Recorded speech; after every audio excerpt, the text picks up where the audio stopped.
All right, then. I'm going to call our open session to order at 6:30 p.m. And we're here tonight for a special meeting. Our first item is the Pledge of Allegiance. So please join me. All rise. Ready, begin.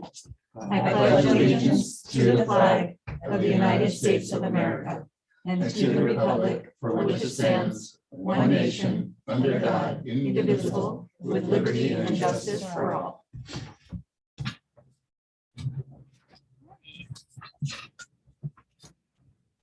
And next we'll do our roll call, please.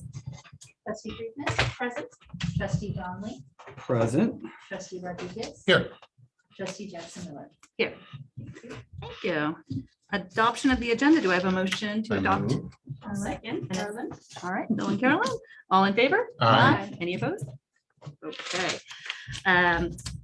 Next, we just have a listing of the options for public communication. So we do not have any members of the public in our audience in person. Folks may comment on our agenda items, and the ways to comment are listed on our agenda. So we will start with our first action item. Consider adopting the 2022-23 and 23-24 school year calendars. Great. Well, thank you very much to the board. And I will start by saying there are a few changes to the calendars. I think Linda was able to send those to you earlier, and I will explain what those corrections are. In the elementary school student calendar for the 22-23 school year, the calendars themselves are correct. The notations on the bottom, however, in the larger green box, were listed incorrectly, and they were listed as the August 5th as the first day of school, not the 8th. So it's the 8th and the 10th. So that little legend at the bottom, what was the difference?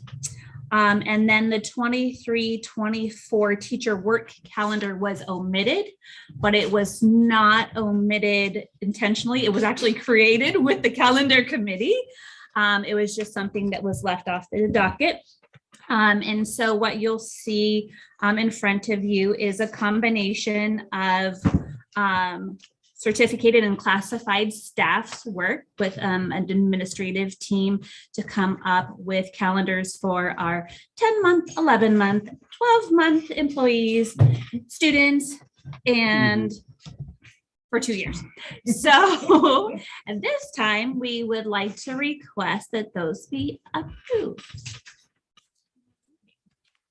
Any questions or comments from the board? Yes, bus drivers only day on August 5th. What do? They go out and race the bus? The bus is up and down the road here. Yes. Okay, good. That's team bonding. It's a drifting thing. Oh.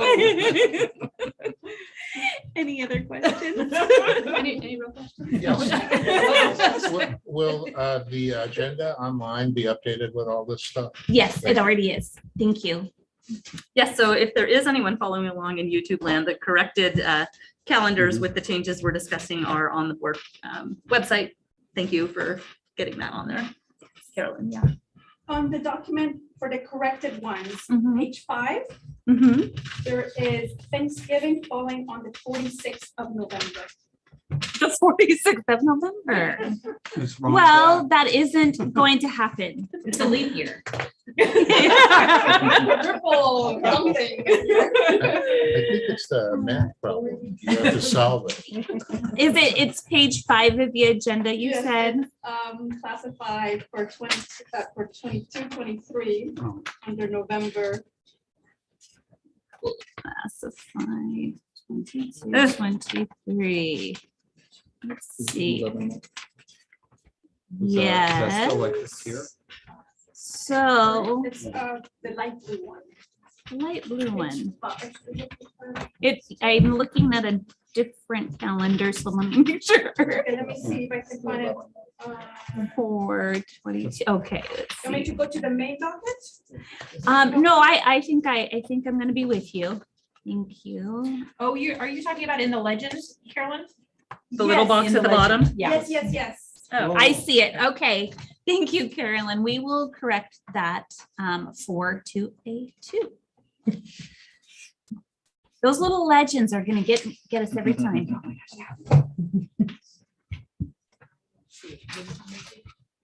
So it's page 9 of the full board document, or it was page 5 of just the modified 46. We will make that correction. Awesome. Okay, any other questions or comments from the board? No? All right. I'd just like to thank Dr. Kiernan and the calendar committee for getting a 2-year calendar done. It's going to be great for the community. Yes. Yes.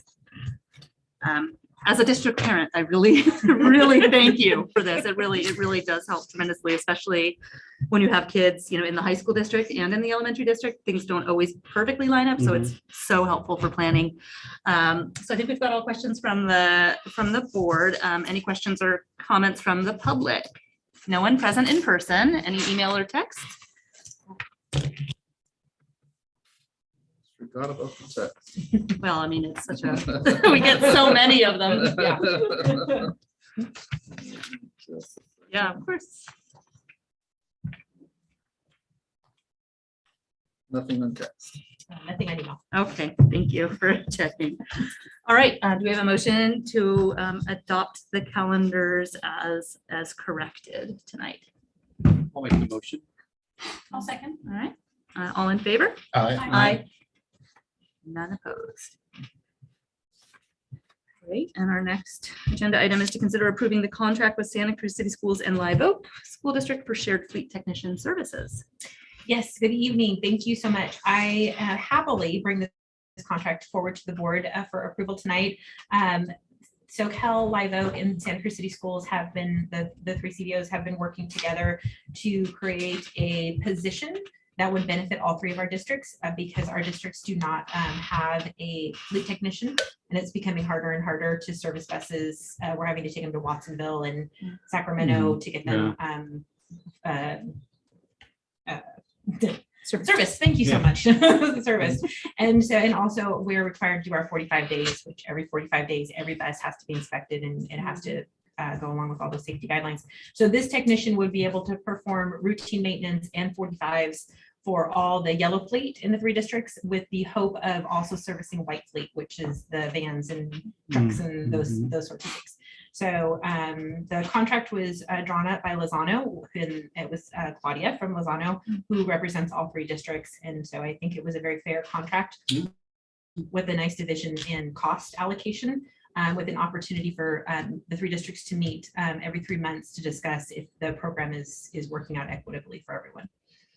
So I'd like the board to approve that. And the position itself will be held with Santa Cruz City Schools, and they'll invoice us, and the technician will be performing services out of Live Oak because they have a bay. For Santa Cruz City Schools, Live Oak. So the technician will do services for all 3 districts out of the Live Oaks bay, mechanic bay, because they're the Oh, only one okay, that has but one. the invoice will have City of Santa Cruz on it? They will be employed by the city of by Santa Cruz City Schools. Santa Cruz City Schools, Yeah. right, okay. Any other questions? I think it's awesome. Yeah. And it's similar to what Kathy did with the food service thing, with starting out with a couple of partners. And I hope you can grow that. Yeah, that's I'm really excited. It's been so difficult for all 3 of our districts to find reliable service providers, and a lot of us had mobile mechanics, and so many of them have gone out of business with the pandemic. That this is such a great opportunity. Yeah. And I would suggest you sometime you reach out to Korea, they're right around the corner, and they have a bay too. A couple. They would, yeah, that would make sense. Yeah. Along on this line, is there ever a thought of having a bus share program? I'm not sure if there's an advantage to it or not. Just buy one honking bus for, the 3 districts. Somehow, I mean. it's a field 280 trip. Yeah. So on the grant stuff, they're working on a grant so that it's not just a disadvantage thing. But even so, I think the threshold for some of these is $500,000. And so it's hard to, I need $500,000 worth of buses in this district, but across those 3, Yeah. probably.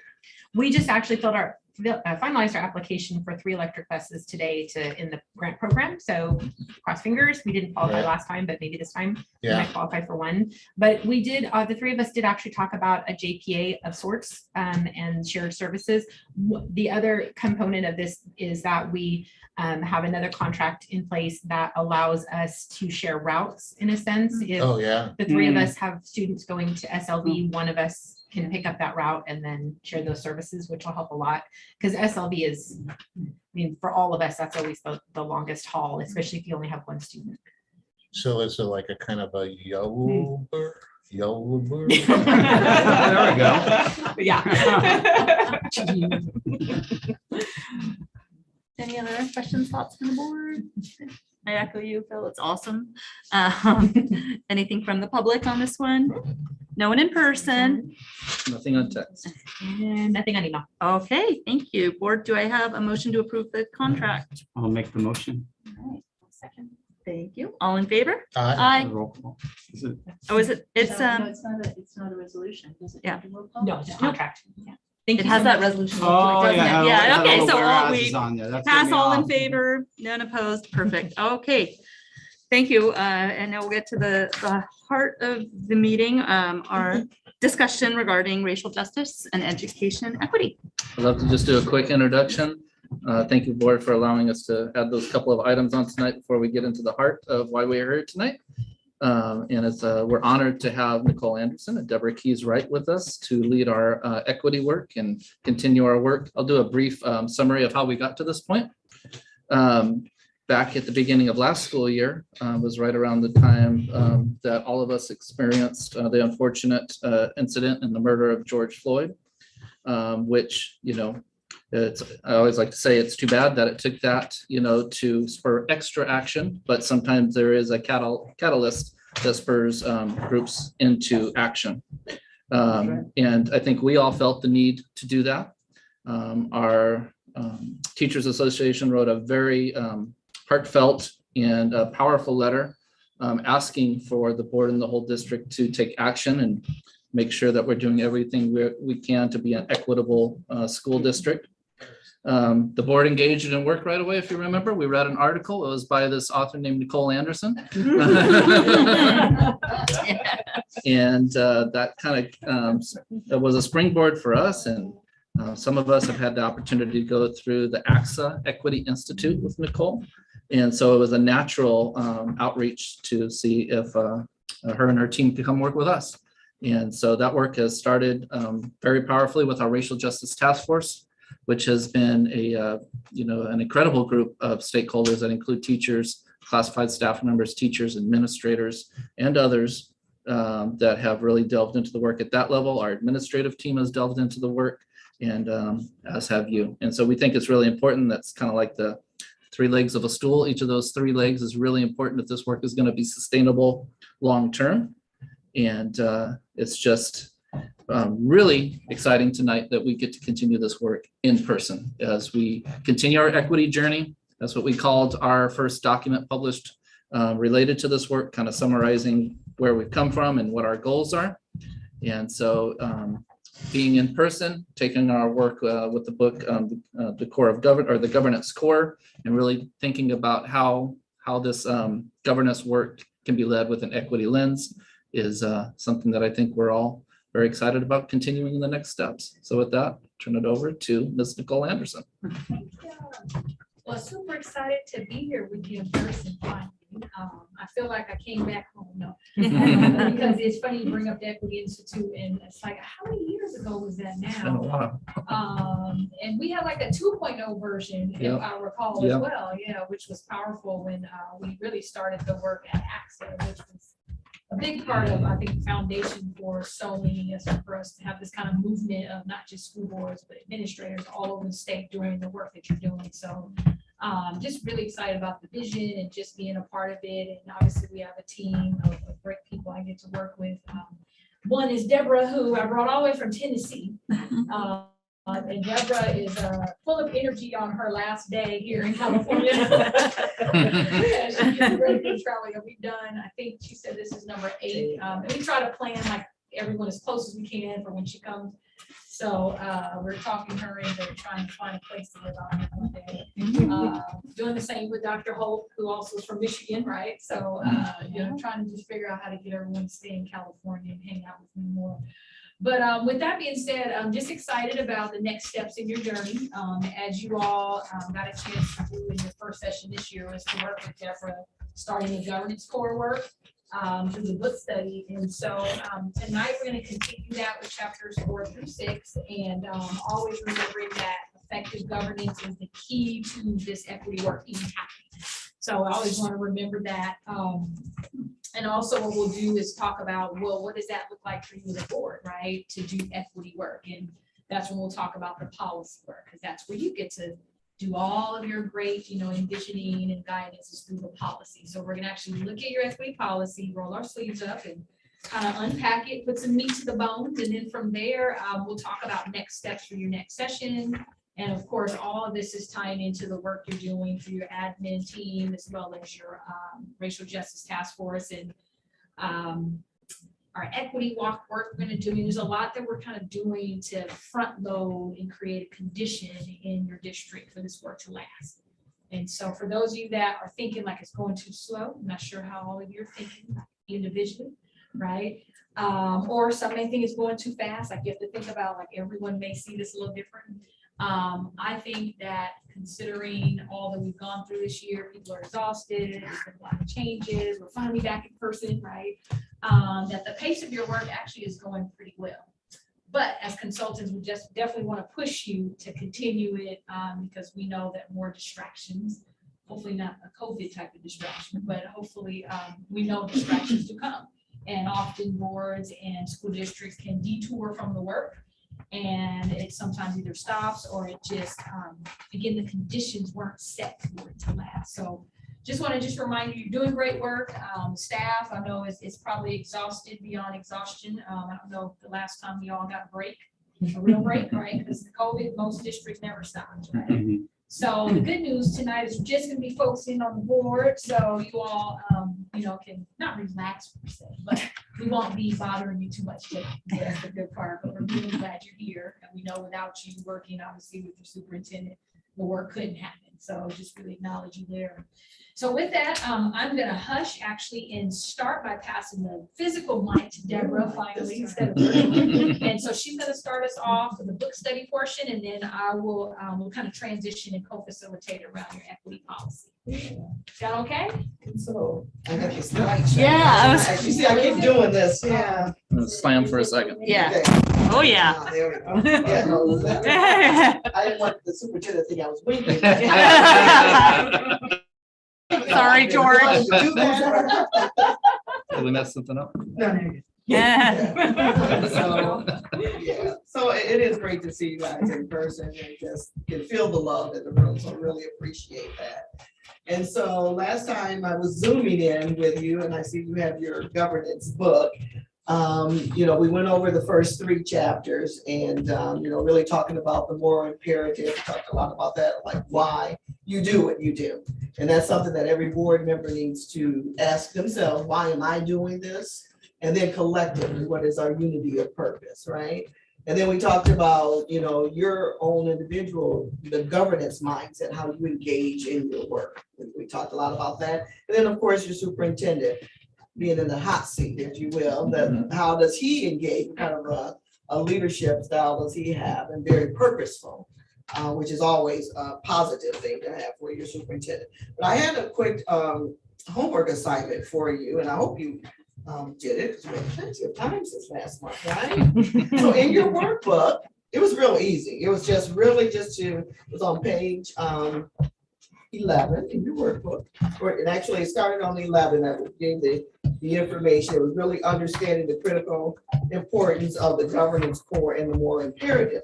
But on page 12, I just wanted you to select a quote that really resonated the most with you. Just kind of share that, just to kind of get our mind focused on this type of work. Which one of these quotes really resonated the most with you as a board member and as a superintendent? The shortest one. Okay, that's fine. The shortest one, that one that says governance is not just passing policies, that one? Yeah, Yeah. and what boards superintendents do together and how they do. And Yes. page 16 is the story of the woman that was elected to the board Mhm. when they were, falling apart, basically. So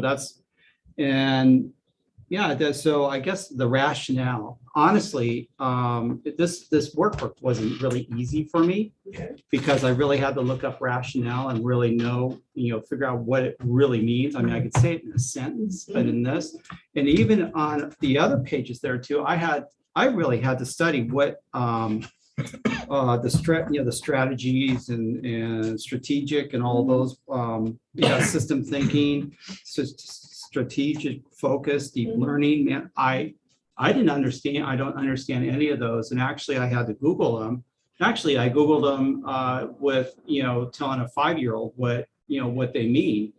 And so just that. This page 29 was really tough for me. And you know what, though, Ted, just to be honest with you, a lot of the board members usually don't get an opportunity to really have this type of discussion. This is usually what the staff, they work in that strategic planning area. They talk about that. That's a lot of the stuff that happens below that governance line. So board members usually don't have an opportunity to have discussions like this. So it is new to a lot of teams. I use this book study throughout the country, and this is new language. Even when we get further in, we talk about coherence. Coherence in this book is different than how we know coherence. Right. The book is talking about being emotional. We're like, no, I'm being clear. Like, Right. So it's we all have to learn this, and that's why it's so good to keep this as a tool to be able to refer back to. So I totally understand, but you're not alone at all with this. Yeah, like in the book where somebody asked, like, can you explain what system thinking is? The public may want to know. Wow, man, that would get me off the hot seat. Anyone else? What resonated the most with you? But thank you for your comment. Well, I picked sorry. I was gonna say I picked the same quote, but maybe you did too. I had the third quote, a shared moral imperative, a relentless commitment to the learning of all students, no exceptions, must drive the work of the board and its individual and collective action. I just like that, no exceptions part. That's really powerful. And that helps keep you focused too, doesn't it? Yep. You don't have to worry about no exceptions. We're going to stick to this. Absolutely. What about you? The same as Ted, governance is not just passing policies, it's how boards and superintendents do it together and how they do it. So I was kind of focused on the together and really the team aspect of it, the focus on the relationships and the foundation of trust to be able to actually do the work and do it effectively. So that resonated the most for me. Well, so number 3 and number 5. Okay. And number 3, so for me, both of them kind of highlight that our duality. We have the third one is more of a focus internal, the customers, the student, and that's what that one talks about. And then the fifth one is a much more global. When you talk about policies, it's a public thing. And so our position is, to, be looking and setting direction for the district, and at the same time advocating out there in the IRL, in the real world, in real life, about, hey, yay schools, and that whole bit. And so we kind of wear 2 hats at the same time. Absolutely. You are all spot on. And again, this is information that you have to continue to just refer back to this book and apply it to the work that you do. And we always say the top 3 things, responsibilities of the school board is set policy, hire superintendent, and the budget. But then what about all those bullets underneath all of that? It's so wide, but are those the most important ones? Absolutely, because if you don't get those right, it's hard to do the other work, right? What about you, superintendent? Which one resonated? I would, the very last one about mindset, they all resonated, but that one especially resonated. I think because by maintaining that mindset, it kind of doesn't matter what comes at us, whether it's controversial, non-controversial, whatever the time is. really having that same mindset so that we can handle any situation. And it really tied together to me with the next section in regards to manner. It's like that part sometimes can be seen as a soft skill or an affect instead of an effect. But I think it, it really pays off in those times where it may be challenging.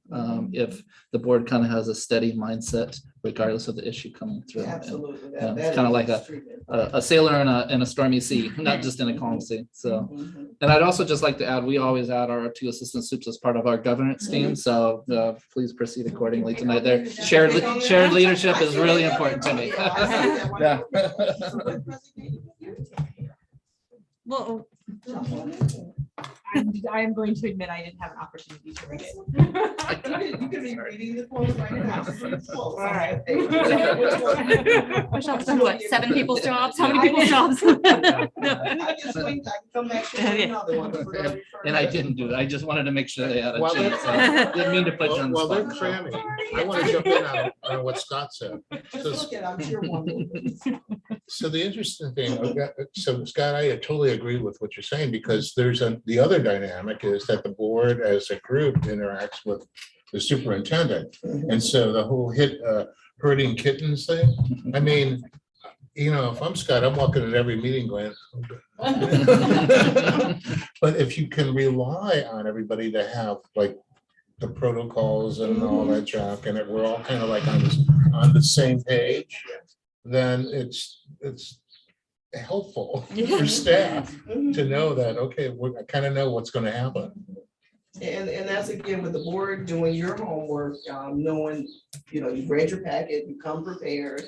We know life happens and that sometimes you may not get the chance to read everything. You may have a lot of questions, but I always try to suggest to board members when that happens and your life is interrupted and you don't have time to read your packet, trust that your colleagues do. Right. And so that's probably the board meeting you shouldn't talk the most. Yeah. Well, I always try to think about that because trust that your colleagues, they're probably going to ask the same question, or you don't want Amanda to look at you like, Cheryl, it was in your bag.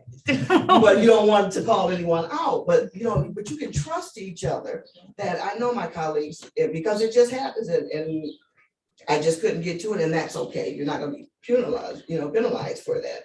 But just trusting each other and that you're all, like you said, on the same page. We're going to allow the superintendent to do his job. Your work is to make sure that you give him everything he needs to be successful. I would like to be a reliable partner. There you go. Because I always remind board members, if that seat becomes a revolving door, Yeah. you know where the issue is. Not in here. Yeah. Right. Yeah, so you have to think about that when you have to just get one employee right. And how many employees do you have, superintendent? That you have to get right? 200. Well, times 2 or 3, depending on what personality. Yeah. Good point. You just never know. Touche. We just never know. And with the board, you may have 10 board members. We just don't know. But that's what happened. But that's again, working as a cohesive, collaborative team with your superintendent is so important. And so I know I had another homework assignment for you, but I'm not going to go to that one, but I'm going to make sure the team over here. Did you want to make a comment on page 11 or 12 or which one of those that resonated? If not, I'm going to circle back to you on another one. Yeah. Okay, I'll circle back. No worries. But I do want to make sure we get through the chapters 4 and 6. And so. Okay.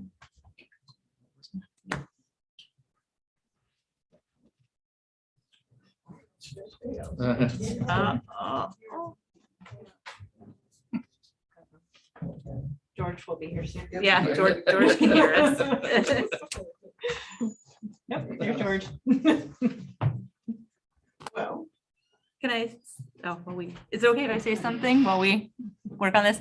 yes. I just wanted to acknowledge that there are 4 board members here today, right? And at our last meeting, trustee Izant Gonzalez stated that she resigned, and we wish her very, very well in case anyone's watching, but and we'll be talking about that at another meeting, but just acknowledging the fact that there were 5 trustees doing this work together, and one of the chapters we're about to talk about is having a new trustee, and it's a real I think it's a real big feeling. It's a heavy thing to be working through, and just acknowledging that that the governance team is now a little different. But you will have a new board. Absolutely. So, The one thing, they're not gonna be voted in by the public. They'll be appointed in the book, and what's that? Well. I'm not saying anything. It'll be on a future Well, agenda, it's in the but book yeah, there, it's it's like, But at you know, least we in got a chapter surprise. 4, it gives you an idea It- of what you should be doing. right? Absolutely. Making sure. So again, we want to make sure the unity of purpose, that's the whole idea of where you want to always get to, that your vision is of a governance system, school board, and superintendent working together as that cohesive team. This is where you want to always get to. You're working toward this, even when you're having to make those tough decisions where you are at the different ends of the spectrum. But as you have dialogue and you get more information, then you come together, because at the end of the day, you're going to do what's best for all of your students, right? So just going to go through these really quick. When you think about having that unity of purpose, just some of these questions, what do we as a governing board stand for? Question yourself on this. Who are we? What is our purpose? What is our legacy going to be? That's always a good one to kind of think about. As you have to make all of these decisions, what legacy are you putting in place? You're shoring up the foundation, making sure that no matter if you're sitting at this board table, that the work will continue on, okay? And again, superintendent had mentioned about manner. Remember, we talked about that systems thinking, that deep learning and strategic focus. Board members, of course, are looking at the big picture of everything. Superintendent and his staff focusing on strategic planning. Board members are strategic thinkers. And focusing on the big picture and the manner in which you engage with each other. Those are some of the things that we always just like to do this. Remember that? Really see that. You were sitting in the house saying, I want to do that again. You are a purposeful superintendent, which is always. Make sure to download that. And so, again, what boards should do, as a new board, you make sure that you're setting up meetings, you have to do your onboarding, your orientation.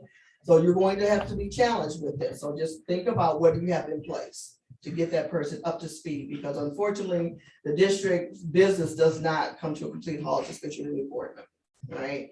And they may come in and have to make some major decisions on their first board meeting, okay? And so, you guys, I wanted to say, you guys like your pictures there too, right? Yeah. My face the biggest. Can you hold that just for a second? Sure. So we're gonna be in a position to have a new board member, and so I don't know when the last time we actually did an onboarding. If there's a real process for that. It'll be time to do that. Yeah. Perfect. It was about 3 years ago. Because, for me, if I had gotten like a link to the ed code and the government code and a copy of the budget, and then, what the plan was, I might have reconsidered. I thought you were gonna say that would have helped.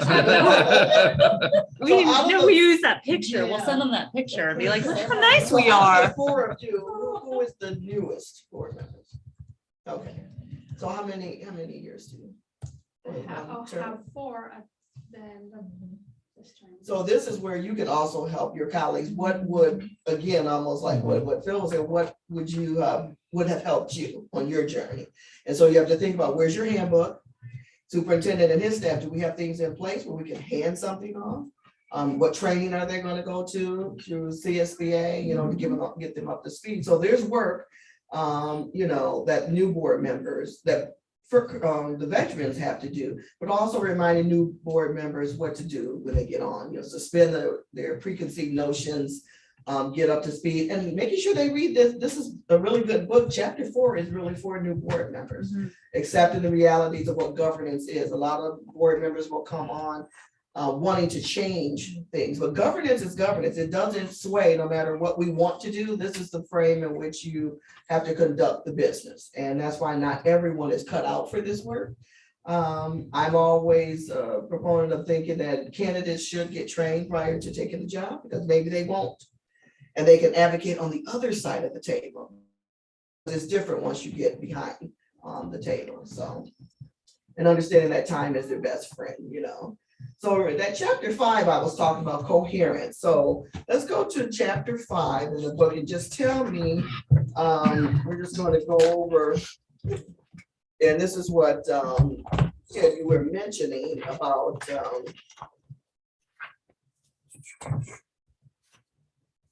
well, when we talk about focusing on direction too, here's an area that these are the framework of coherence. When I mentioned before. So when you read chapter 5, just overall, what resonated the most with you with chapter? So, the repetition that coherence is an emotional. And so, you have to want it, do it kind of thing. There you go. There you go. I mean, having a focus of what's my job, okay, got it. But if you don't want to do it, or don't care that much, it's going to affect not only you, but everybody else. Everybody else, absolutely. Any other thoughts? When you think about the need to consider the strategies for that strengthens the board, that you're system-wide coherence, and you have to experience that internal coherence with the board. And then these are all the components. And then as you can see, leadership is right there in the middle. What are your others? What else did you So pick up from? these guys, Yep, I there think you they're go. Venn That's diagrams. exactly where I wanted you to go. But if they're Venn diagrams rather than just graphics, then I would say that the one that is 5.3, I think there should be more governance in the management administration circle than in the curriculum instruction circle, because this one says that the governance team has actually much more influence in curriculum instruction than management administration, which looks like just the slimmest little influence.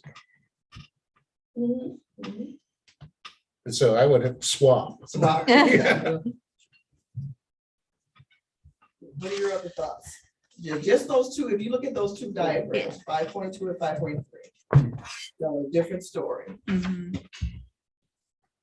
And I would add operations and student services to other circles, because those have become very important now. Student services, which is not curriculum. It's, all that, the SEL part. And then the facilities and nutrition and, all of that is a whole nother deal. What are your thoughts? On the chapter? Yeah, the chapter or those two diagrams, because right Oh, there. okay, What do you see is telling a story here? I see, okay. Or if you want to add anything else that resonated with you. Just like the part about trust. What does it say about trust? You got to have respect to have trust. Trust is about respect and understanding, not agreement. Well, that's important. But even if we don't agree, it's fine, as long as there's trust and respect.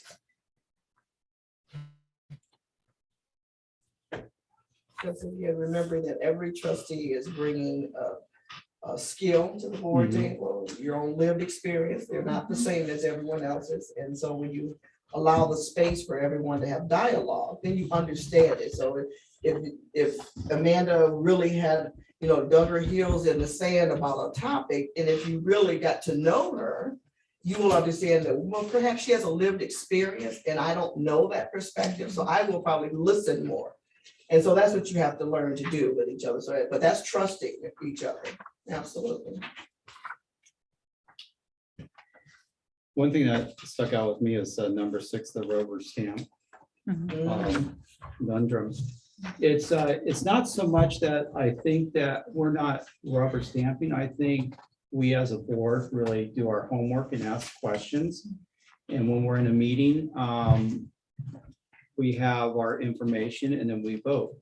without asking questions unless something comes up. You know, someone says something, we follow up on it. And I always get concerned as people in the audience, you know, just kind of, that we're rubber stamping the agenda or the action items.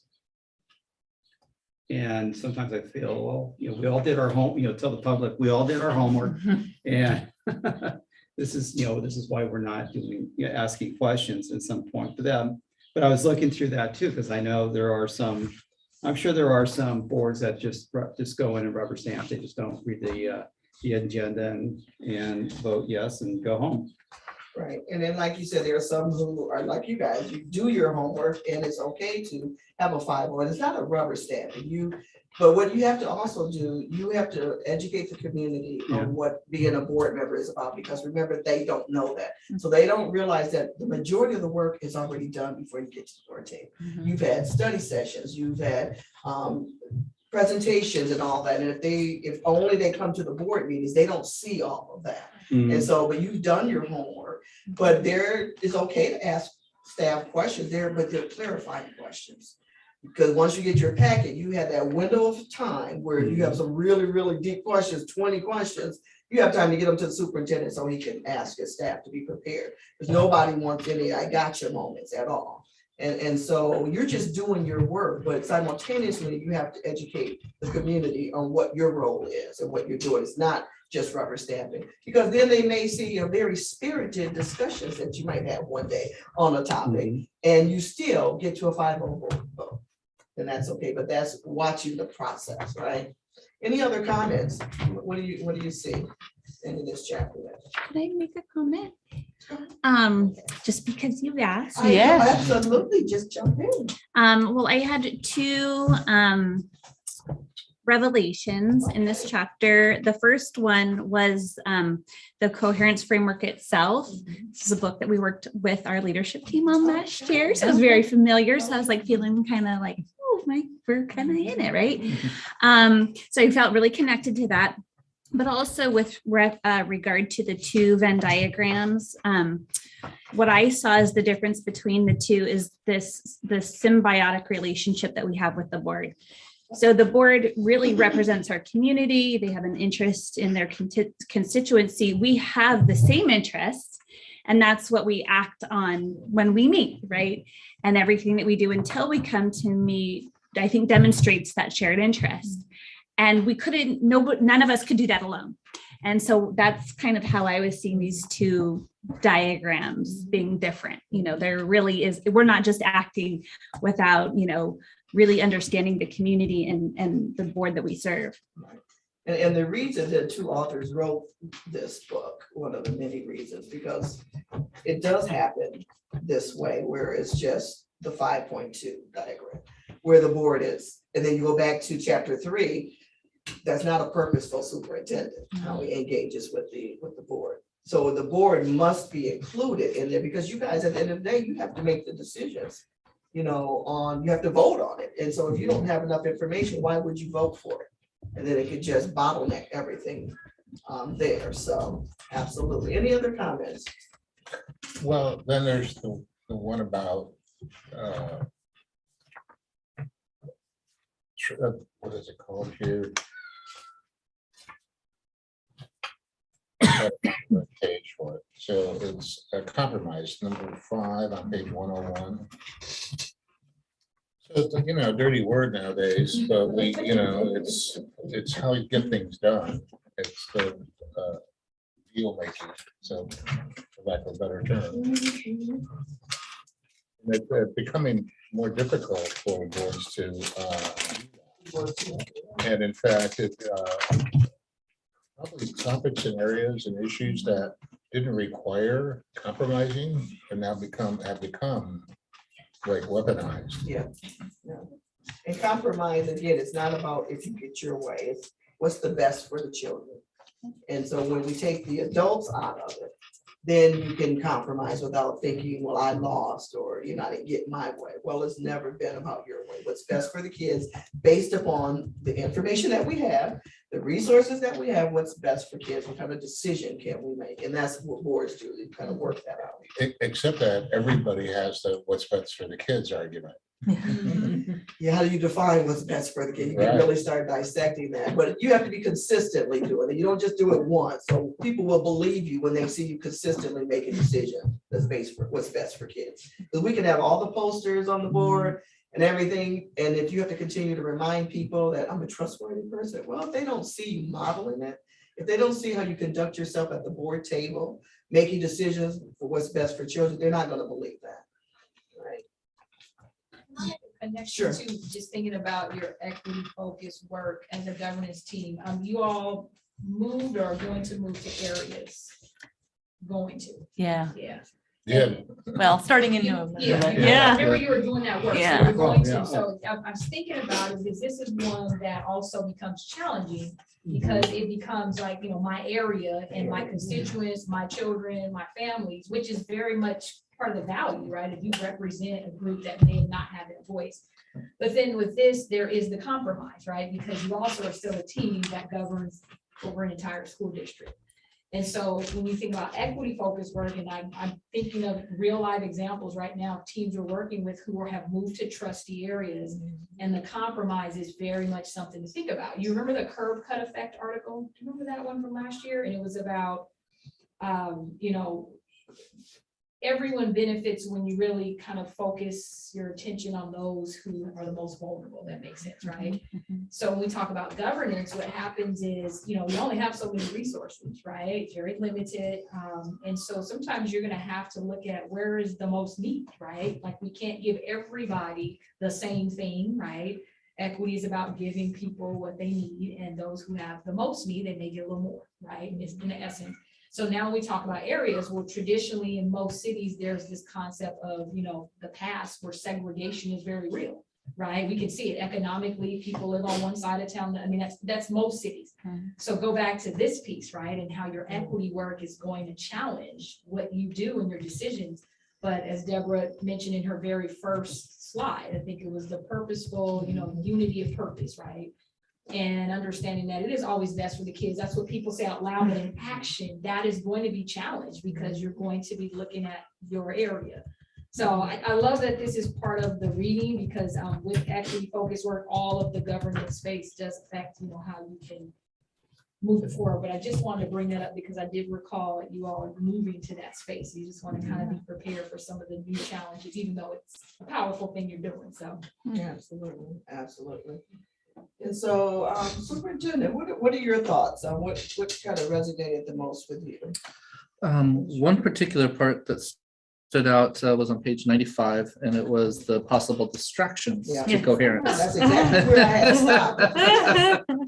And so that number one, and it kind of goes along a little bit with the by area elections that Nicole mentioned, but it's one of those things, the balancing individual core values and the board's unity of purpose. I think it's one of the, the biggest challenges that any particular board member has to figure out how they approach that and how they strike that sweet spot. Because, and I'm very thankful that this board really exemplifies that.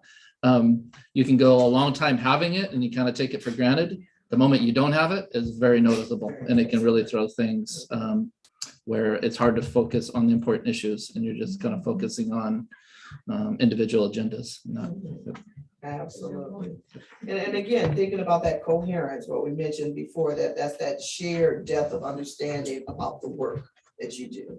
And if you stay focused on that, this is why we're doing this work for those children. Just envision one of those beautiful children that you have, that I'm doing this for them because you're the voice for them. They are really your true constituents. They're just not old enough to vote for you. So you got to think about that. And so absolutely, there are so many nuggets in these chapters.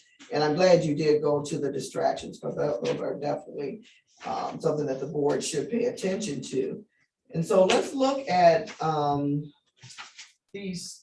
And it's an assignment here, but I want you to focus on these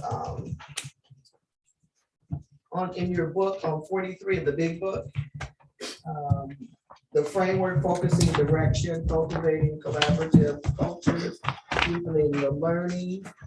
This still is this one is in chapter 5, when it's really talking about understanding those components of a coherence framework, and considering those strategies for the board that strengthens that. You know, these areas that you have to really stay focused in and understanding, you know, what is focusing on direction and cultivating collaborative culture. And just those 4 areas, what did you pick up? And really, I wanted we're always against the time here. But we're going to take like 3 minutes. I'm going to break you up just like this. These 3, you guys are a team. These 3. All right. You 3 with Jessica, and then these 2 ladies. Okay. And so team 1 is over here. You're going to focusing on direction. Team 2, cultivating collaborative culture. Team 3, you're going to do securing accountability. And just answer one of the boxes in here. You know, outline the ways that the board to develop a shared governance mindset.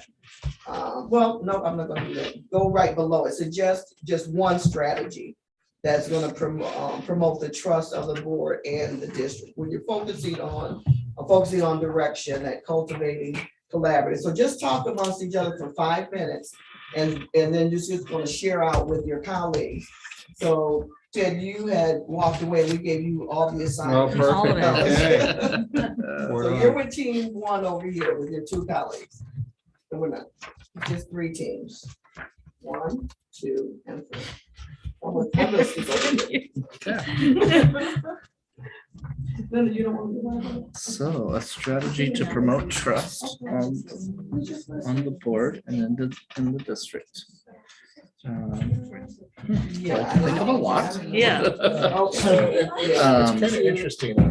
Maybe one practical one is the governance handbook, You know, a section on and focusing that it's, direction, you know, right? an ongoing living document that, you know, can be You're gonna do- used whenever new board members are brought on, and What do you get?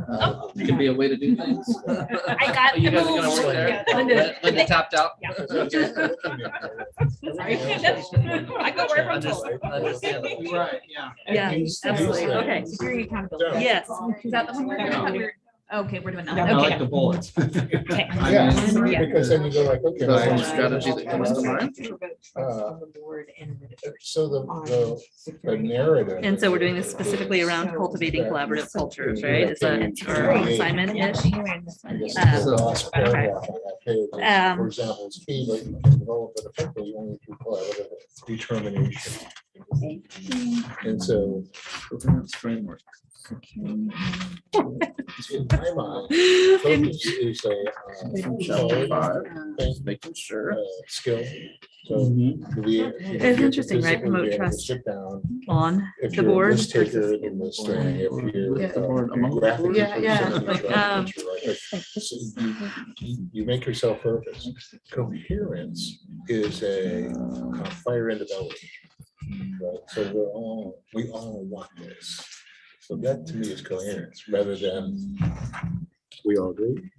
I'm I sorry. mean, you've I done guess all I the would, thinking. yeah, no, I guess I would So also, I it's- mean, are you- along with the Are you governance cool handbook, with it Yeah. or are you like Um, hot blooded about it? you know, is that I think that's onboarding what the process we were coherence- talking about, which goes hand in hand, Yep. To me. right? Because That little picture.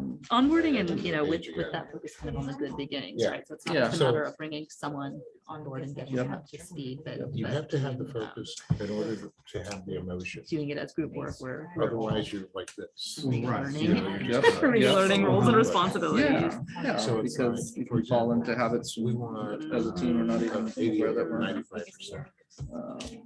All right, so that's the focus. What's how's the coherent thing? Let's reach out to the parents. Let's talk. Let's collaborate.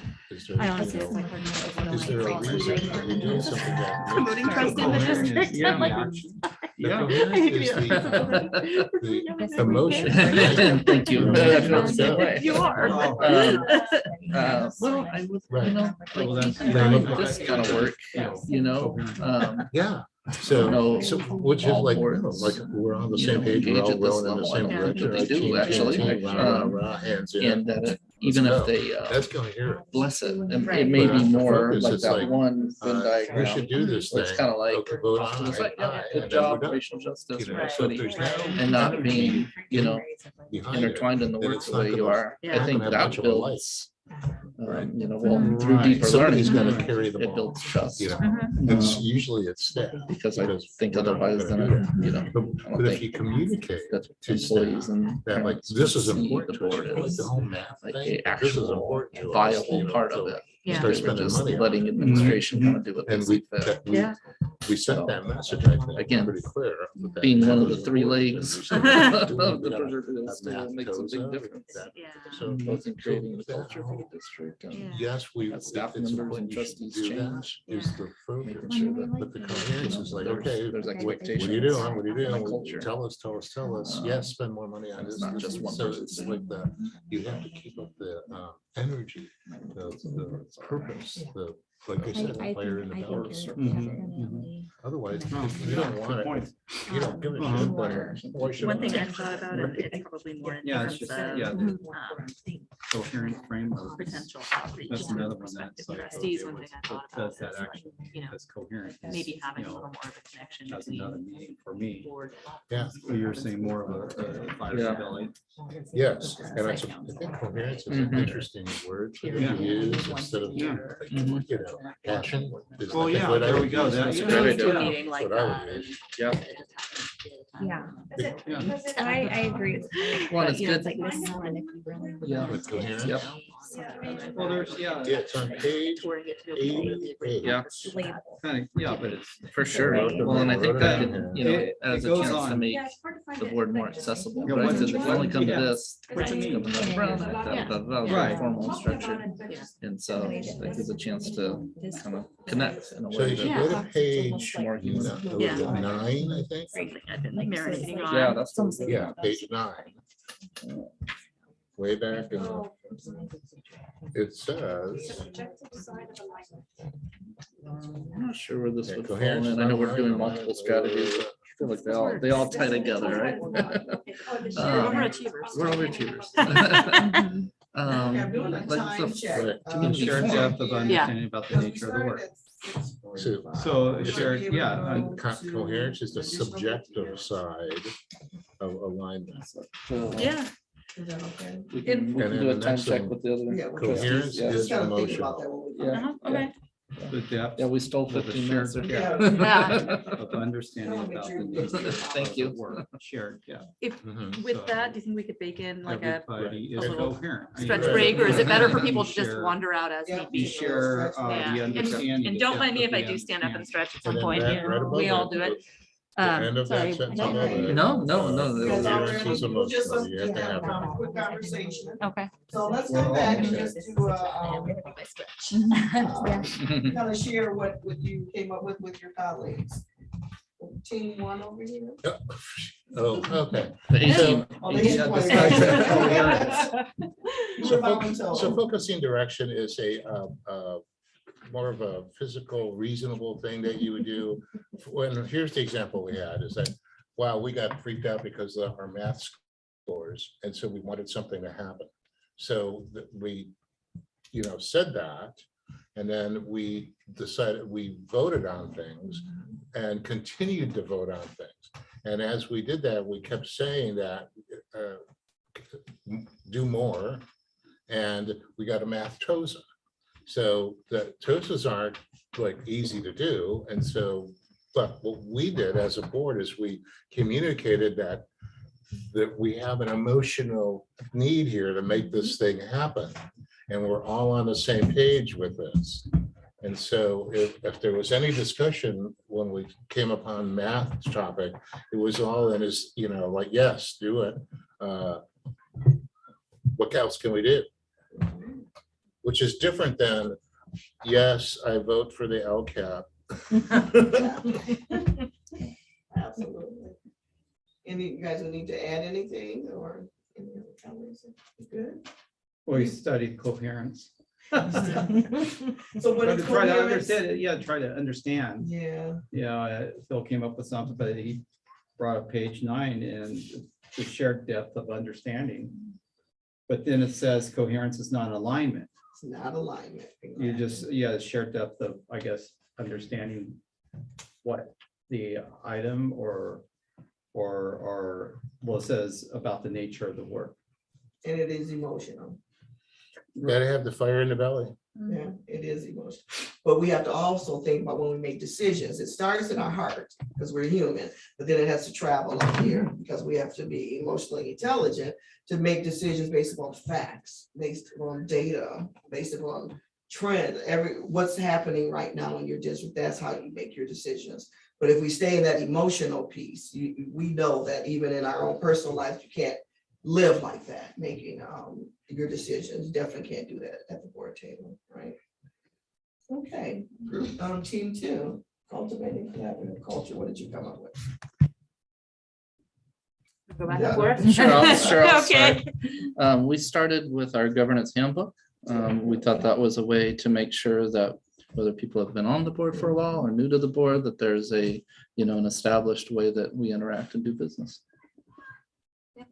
And just adding that it's, as you said, a living document, that it's constantly revised and updated. We look at it every year. And then another point we talked about was the onboarding process. When we do have a new trustee or a new superintendent, a new member at the assistant soups table, it's coming together and doing something like a good beginnings workshop where and I think that's all tied in with that coherence as well, like unity of purpose, however you put it, right, under coming to like the heart of why we all want to do the work, and then some of the mechanisms of how we do that in a way, and how we build that trust and get the work done. Great, thank you. Team 3. I'll go. I think it was interesting because Jessica and I, when we talked about this, kind of coming from a couple different perspectives, not being board members, like, is it securing accountability amongst the board members themselves, or is it securing accountability to the community at large who voted them in, or is it just securing accountability from staff to them to make sure that they have what they need in order to bring that forward? So we kind of like we talked about all 3 different perspectives. And I think in order for them to have accountability to the community at large, giving direction to staff allows them to have that ability. So that's the strategy. Yeah. Yes. Yeah. So it all works together Yeah. because the superintendent, of course, teaches up to the board to educate you on the educational landscape of the district. And you guys make sure that you give him what he needs to support, to give to the board. And the board in turn shares with the community because of course they elected you to represent their educational needs. And so that's how it all works together. So of course, if you guys weren't supporting your superintendent, it would be difficult for him to give the board what they need. So you can't work without the other. Now that's the wonderful thing about this the structure of governing. It's not the superintendent and the board. That's why we always say the governance team. And the staff plays that important role. And the deepening learning, if you read that, it's just about doing your homework, doing your research, making sure that even the supporting documents that the staff gives you, you can do your homework too. We have Google, we can do anything these days. And there's data sources out there that you have access to that maybe your district collects it, maybe not. But the board being committed to making sure you do your own research and come prepared. And then that's how you're able to ask really, really good questions too. Okay. And deepening learning, and then the governance handbook, it's like it was mentioned in here too, that, they approve, the board approves the governance handbook, and then is it read? I mean, can you really, do you remember what is in the governance handbook? I was gonna ask you, when was the last time you reviewed it? October. Yeah.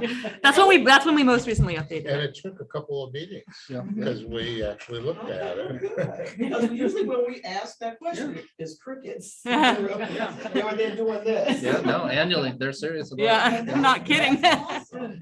That's good. Then we also do the governance calendar. Yeah. No, that. Mhm. That doesn't normally happen. I can tell you that. So you guys, I commend you for doing that because you're staying ahead of the curve. So when that's what you fall back on. When you don't know something, go back to what does your handbook say and what policies you have in place, because that drives, of course, everything you do. So chapter 6, so you were gonna check in with the time. Right, we talked about, since we had 15 minutes of other business at the beginning of the meeting, are we okay with extending this meeting until 8:45 is what we're thinking, is that what we're, yeah. Yes. Oh, okay, is that sure. something everyone is able to do tonight? I thought it was 9 o'clock for some reason. 10 votes for 9:30, 10 votes for 9:30. What time does Gail's close? I'm just kidding. That was last week. So you tell me when you want to stretch break. So- No, yeah, You're talking another hour, right? Well, we were gonna end at Yeah. 8:30. originally. the We had said agenda 6:30 we would to go 8:30. 8:30, Well, but- let's discuss it for the next hour. Yeah, Okay, and staff, we're okay with yeah. extending by 15 minutes so that we get the right amount of time in on this important topic. All right. And so I'll be wrapping this one up soon, and then we could take a stretch break before we get into the equity. Perfect. So chapter 6, that governance culture, I'm really anxious to hear what you really glean from that, because it's really hitting all of the areas about working as a team, you know, your handbook, your principles, protocol, and your board norms. So in your handbook, do you have board norms in your handbook? You do. Okay, that is awesome, because that definitely will be that nice book that you give to your new trustee that comes. And you remember what's in the norms, because the norms is basically just the behavior, how we're going to engage with each other. And it's always should be that lively document that stays close by, just in case, you know, we might need a little reminder that that's not how we engage with each other, or we're calling the superintendent's staff instead of going through the proper channels. Just a friendly reminder, because sometimes we get sidetracked. So out of this chapter, what resonated the most with you? What are your thoughts about this whole governance team, the practices? So you think about how you conduct your work. And with the research out there, those are those 8 characteristics of an effective board. When you operate at that level, the chances are very high that you will have a effective team. So that's what the research says.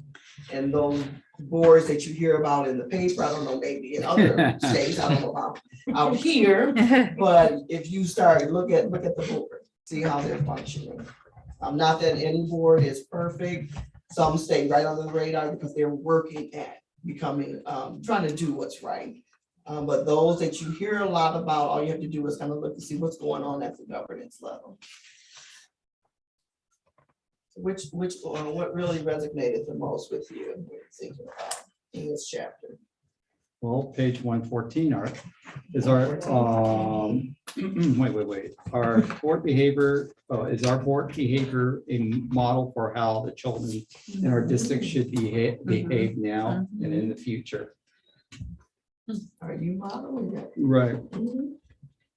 How would you feel if a child, like all of these Yeah. crazy last 2 years at all boards, Right. when civility was thrown out the window, you know, and community people perhaps felt comfortable saying some things that they normally wouldn't say to boards or teachers or principals, superintendent, but that we were living in that type of atmosphere. How would you feel if a child came up to you and just said they were disappointed in the way you behaved? Yeah.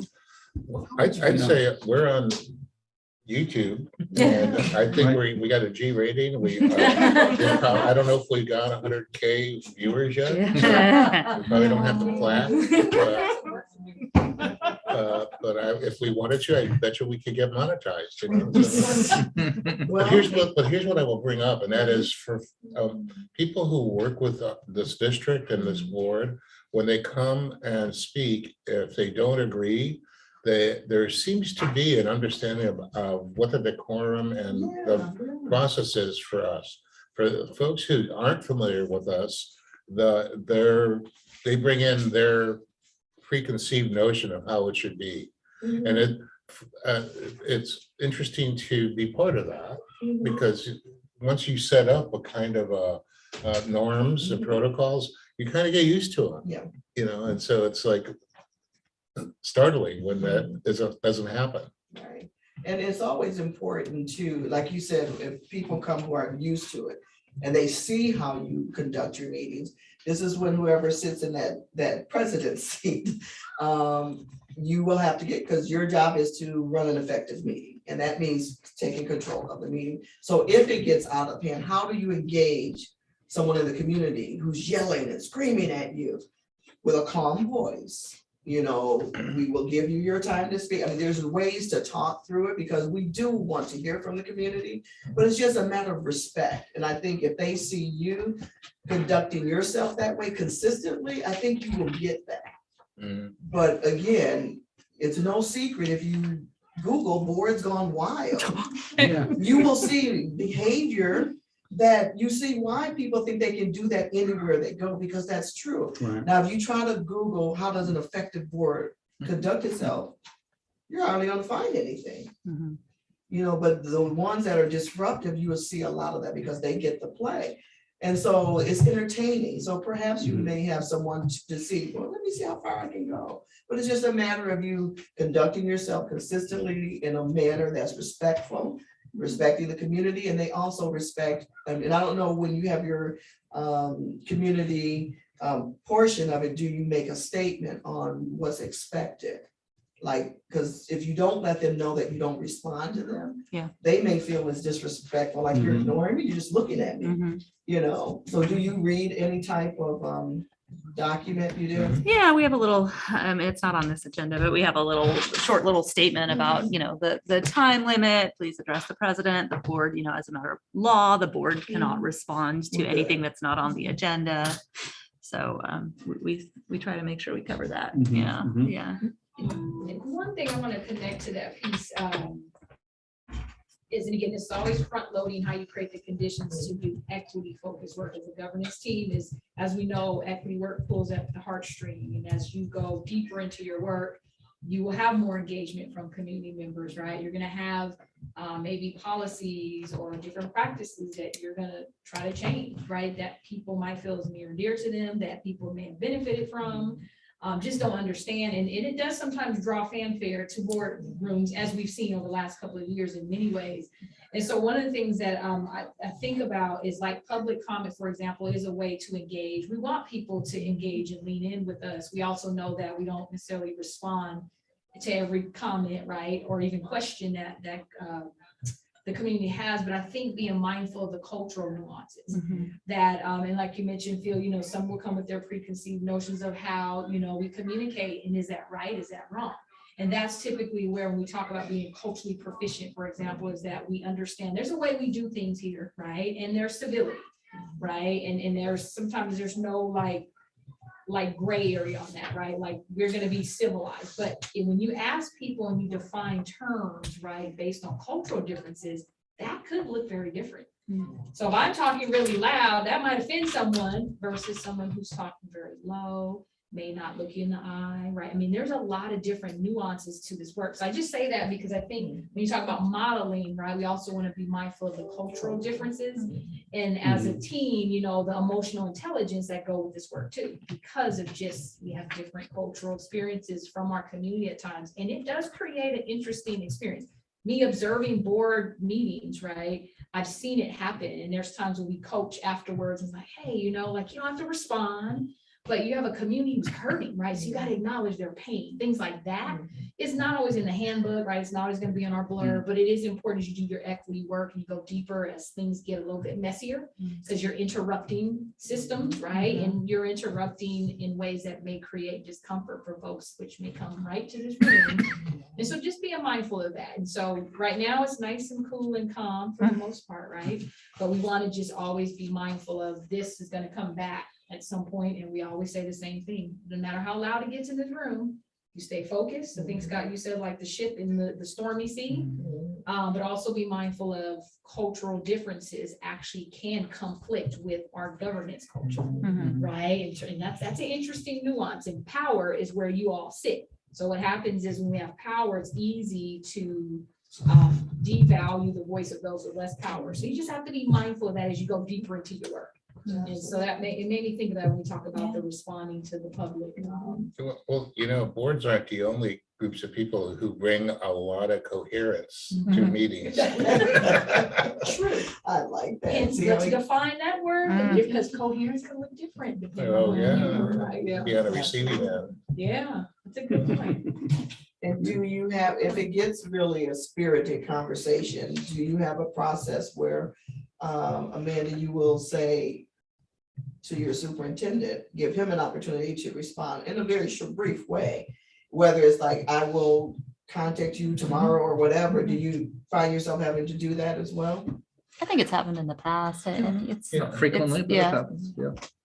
I mean, one nice thing about our size, is when meetings are in here and we're not expecting a large crowd, Mhm. even in larger meetings in our other area, there's still is a sense of welcoming everyone who comes Yeah. in, I always see you, Linda, welcoming folks. We do really try to informally welcome folks in before the gavel bangs down, and I'm hoping that at least establishes, that sense of openness. Everyone doesn't do that. No.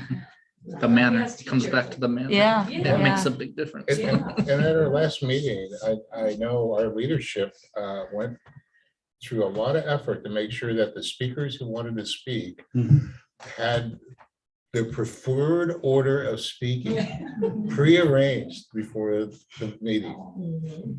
And that's nice. Okay. Good stuff. Absolutely. So before we transition, I want you to look at the, in the workbook, just really to focus more on these principles. And like you said, you look at your handbook, and you guys are far ahead of most people. But there are just 3 questions here that I want you to answer. And I'm going to do this by group. And so on page 58, actually, I always have you look at the first page, 57, which is just discuss and agree the core governance principles. But the question, those 3 questions are on page 58. And so I want you to, I'm going to put you in those 3 groups again, just to answer those 3 questions. And I'm going to do the groups. I'd really like to, if you would move. Can you move from your chair? No, I would love to move on my I chair. need You want me to just- Carolyn and Amanda. Chad and the superintendent. I'll just- we'll- Bill I'll just- and Jessica and- Okay, Amanda and Carolyn, you're question 1. I want you to answer question 1. Who, you and I? Nope. Nope, I'm here with us. Phil, I'm to the you're end of the table. You're gonna be over here with the ladies. Oh, all right. You guys are number 3, question 3. So just look at those 3 questions and talk it over with your team. Just answer those 3 questions. What you believe, So what's your question 1? what Thank you. you want. Can you to move? Can I have your perceive chair? Are you as. going I that think you're way? with them. You wanna? Okay. hold my chair? Can I take your chair? Is that Oh, yeah, of what? course, I yeah. get the superintendent's I'm gonna chair. sit over here. I know. It's hot, so it's office. A little more. There you go. And which one do we have? Hello, partner. This one, Oh, what principles will support our ability to meet our Oh, number 2, expectations right? as well as the You guys are- expectations of our what you community? perceive as. That's your Well, question. Oh, so I think we just. you always calculate revenue low and expenses. Do you mind restating? We want to be perceived And as. after that, I did not everyone just kind of understand the falls in whole line. All right, we're ready. Okay, So and then just we're want supposed you to to like answer answer that question what you about believe, you know. using these 3 Okay. boxes. What do we No, just believe this and last about the box. work? This Okay. that Those particular questions, question. those 3 questions. So, So Because the it's 3 questions basically that the we- principles. we of You're only government, doing one. Which is You're really doing the that's first same question. question, just short. Yeah. We're 2, right? Oh, okay. Okay, this is just a short. That's just a short version. All right, so how do we want I was this? going like meta. I don't know what I was doing. vision statement. I was gonna say, sorry. I think it's You were like- ready I mean, for it's not that They we never don't, opened. they don't. It would be it. don't know I might have how gone a to little over. Right, like, you could be the most Preparing our informed students person for life. Sure, if the But I people would don't just think make- say that, you know. Exactly, it could just be all lip That's the service. principle is that once you leave here, you're It's- getting And then close I because think if you think about it, comes after 14-year-olds that, once can that's actually work. established, then, They can go down a job, you know, bit a bit. So, research or, you know, like, you doing need to that. know how to Being do that. Yeah. Could Yeah, no, could I add on? Sure. but in that Because order, I you know. think, in addition to that, Fake it. preparing them for their Um, future life, I think a lot of the Let's say work that something we're like, doing with SEL and in non-confrontational. particular in building the academic skills for students are, it's preparing for them for the life they're in. Because a lot of them have a life that they don't know how to Right. handle it, and it's not Right. their. Yeah, and right. It's their reality Yeah. unless they look at Really somebody gone. else. Everybody- but it wasn't- yeah, it was like- They get screwed. No. Yeah, when you're little, all you know is like, I don't feel in But control of what's happening. I mean, Yeah. But what's but happening sometimes is there's that gonna be that what should be conversation too. happening, But And you don't there can know. be disagreement, Yeah. but not- you know, until you show them. Oh, And even then, you do. Like, yeah, well, yeah, They're all screwed. Right, right. like how you want to My be house, we perceived, do like this those way. people come, Yeah. literally, even if they're saying something, you know, Under the stairs. you might not like. Yeah. They're gonna treat you No, I like think that's right. But it's Right. like, And I okay, think last week was a perfect example. so what that means though, Yeah, yeah. is some Respect. respect, you know, the whole self-awareness deal is that a child gets to a point where they realize like, okay, you know, Yeah, mom and dad mean well, but they are I would say so another thing like, is not with it, you know. engaged. I guess it And goes along. in a with- real sense, But, you know, there Yeah, are like districts that just the board kind that's of what they just want. somewhat But checks out out. here, getting all Well, the- I think teachers when you and with, engage, they the see it guy care. that So, yeah, it all- Yeah, yeah. Kind of intertwines with Yeah. one another. Yeah. But yeah, you're engaged and, you know, and that Leave shows that being you just a child to like care. an adolescent, but you're still not an And, adult, but you have to Thank deal you. with I think the it shows adult you're not rules. giving like, You know, you're not because just. they can now start working a like year saying, Go do behalf. whatever you want, like If you you're part of the understand that. process, right? And so I think that's really when does that important. happen? I mean, Because there are there's no places where it's just like, special oh, days, hire the Yeah. superintendent and let them Yeah. run wild. and- Yeah, yeah, yeah. And that's Right, not right, right, right, right. reading, writing, arithmetic. What I'm trying to say too Yeah, is no, that, I I mean, I mean, think that like more and more well, it schools could be up there and are all, we work it, you know, we designed work to together. really support Collaborative. the social and emotional and academic development Because there of are a some human, right? interesting, I mean, I think that's maybe even more the principle that you're talking about, is like giving everybody there what are they need some, when they need it. you know, points So in I the just book went to that that, your future is our business lunch last Friday. They've been around for 27 years. Yeah. They're a CTE. And then youth instead of, you employment. know, That's what they do. it's not, it's like, okay, that's So what policy, you know, I'm gonna follow it. They had their speaker, Whiting. I you think know, that's, from the that's boardwalk like the guy, real and he definition says, of you unified, right? Like, have doesn't to mean be you all Right, agree. right. I think that's what you and Phil So were I'm talking sitting about, at like, the table because with. not always being perfect from alignment, the, but, right? Rotary. Well, and And I said, and the guy has his own business. I go, so let me ask you, so what's the most important thing when you're hiring someone It's like, well, that they I thought know you their didn't like each job, other. or they're not a jerk? They're We not a don't jerk agree, by but far. he is Yeah. knowledgeable, We can teach what it he what they need to know. believes and. But if I, you know, they can't be jerk. If there I go, wasn't, yeah, like, because of his wife said, sometimes because the Sandy will difference come of up to you opinion after you might hire this show person, I that go, it is rubber stamping, right? You It's are really Right. Right, yeah, so sometimes in here, it's like, it seems like that too. It's like, Yeah. So in education, we call But it then there's SEL. also, well, we have Out in the respectful real world, it's too. called soft skills Yeah. or emotional Intelligent. I think, intelligence. And well, so that would let's be, start you know, calling it Usually what around it like, is, you know, because I mean, they out have- there, that's the most important thing. Well, it's actually what's And ironic that's- I about know that, that's Phil, is that happened in the book here, people talk, when they you know, have the six But I Cs, think, like, they spell them out. Yeah, oh, if you know what, I looked at those soft skills, respectfully. Yeah. you do. Right. But it's the truth. Yeah. Well, I guess, Still it's, happen. yeah, I guess. If be we can perceived make as, still you know, happen, but not respectful and. and marry with Yeah, that yeah. whole soft skill, emotional intelligence thing, vernacular with our SEL thing, then for kids, it'll make much more sense. And for parents, it will too. Oh, the empathy, That's yeah. a good example.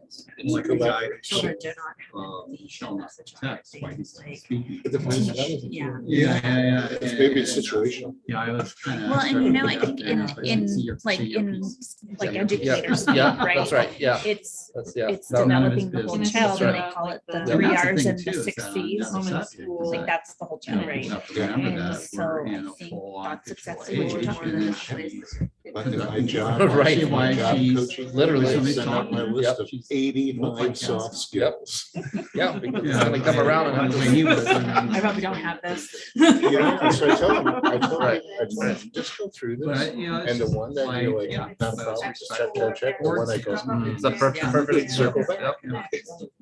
Well, and oh, I'm sorry, go ahead. I would say another one, this was probably a little underrated for But procedure. I just really like the Like- number 6 See, being this is one principle they highlight is make high quality All policy. of the documents. programs. Yeah. Right. And also, Yeah. I feel like Because here's what this happens sometimes, right? It's like in when my things tenure, are calm, always good, made a little loose on the Yeah. minutes, a especially in the little loose on last years when I've procedures. been And then super something easy to take the changes and principle something's of got to power. proceed. Okay. And We're just gonna then take a all few those words are put in seconds. place. Yeah. That sounds like that's Or like you can cherry sit picking. there and report out. Yeah, okay, yeah.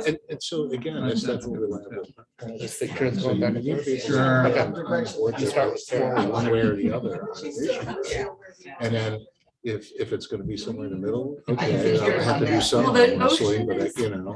Yeah. Follow along. I usually carry it with me. Well, I think then we. It's very close. Yeah. Number 6 and number Yeah, 1 are here the exactly what we ocean's talked not about. west, it's south. Yeah. That throws a lot of people, yeah, that throws people Yeah. off there too. Yeah. Southern California is always. Yeah, west. west, yeah, west, yeah. I love the breeze. Oh, yeah. Okay. Yeah, who doesn't love a nice? I breeze? love it. All right, our team one, what did you come up with? What do you? You were described. You want me to? Okay, all right. She's looking at my chicken scratch notes. All right, so what do we believe? Well, that's a big one. The work of school boards, doing the work is always in the public interest on behalf of all students, huge emphasis on all, and so not just the students who are currently serving in our schools, but thinking ahead 50 years down the road, that long range strategic thinking for the community in the future. What we believe about public education, that all students, again, deserve quality education and equitable access to the conditions they need for learning and growth and, becoming good citizens. And, that ties in very, very deeply with the current funding systems.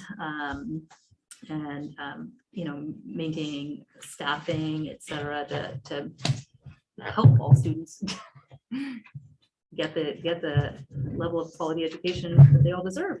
What do we believe about the students we serve? Of course, they all deserve the opportunity to learn and grow. They have unlimited potential, and it's our job to help them really tap into that. We talked again about discovering who they are, learning about citizenship, building an engaging community and strengthening that home and school connection, right? Parents and guardians are partners in all of this. We had a lot to say. But it's good that you wrote it down too, because you see that is so connected to your equity policy, because you're saying that these are the kids we're trying to make sure that we are focusing on. So see, you already have your notes written down. So great, thank you for that. Group team 2. Well, we both came up with caring, first thing, Rochambeau. So, and that's, I think, we both think that's really number one, is that we care about the district. And as a board member, we would like the public to, know that we actually care what happens to our schools and especially to our students. And that's part, and then we talked about being engaged as well too, which shows that, I'm interested in with the district, with the students, I'm interested how well things are going. Another way that we thought board wanted to be perceived was knowledgeable, student-centered, so that folks know that besides just caring, they're really understanding what policies they're passing and programs are approving. And just remember everything you wrote down as far as when individuals, if they would walk into any building, would they feel that way? Just what was their experience when the first person who they engage with? Do they feel that, that you want them there? So you just think about that. What are they feeling when they go into any building? If they come in, if you're sitting here, how do you make them feel? It's always something to kind of think about, because it's different when you're just at the board table, when you're saying this, but how do you engage once that gavel is hit? Do you engage with the community? When of course you see them when you're out and about, you're a part of the community. But the key thing is, how do they feel when they walk into your buildings and engage with staff as well? All right, thank you, team. Oh, we have more. Oh, wait, there's more. Well, one thing is respectful too, Respectful. because there is, fits in the book there where a board member voted no on something, the rest said yes, and then instead of pouting, going off the corner and, you know, this and that, he followed the policy that was approved. And then also the little bit in there too about, you know, the assembly member, I assume that one's Republican, one's Democrat, and one sent the staff member over to chat with the person, and he thought, well, you don't like him, you hate him. He goes, no, I respect him. We may not vote on the same thing, we have different ideas, but he's very knowledgeable. Yes. And he knows what he is voting on and what it's all about, and I respect him for that. I don't do the book verbatim, so it's kind of a summary. No, that was It's a higher level of learning. Yeah, exactly. Because that is just so important, because you may not have the same ideals as others, and that's okay. But you can, you know, we say, even I don't like saying this, we can respectfully disagree. I don't ever like saying it. Just, it's okay to engage in conversations. You don't have to agree with me, but if you respect me and listen to, it's my opinion or my thoughts, and I can also listen to yours as well. That's what people, that's how people respect you, instead of just going off like, I have nothing to say to them. That will never work. Yeah. You know, Colbert, you know, we're the opponent.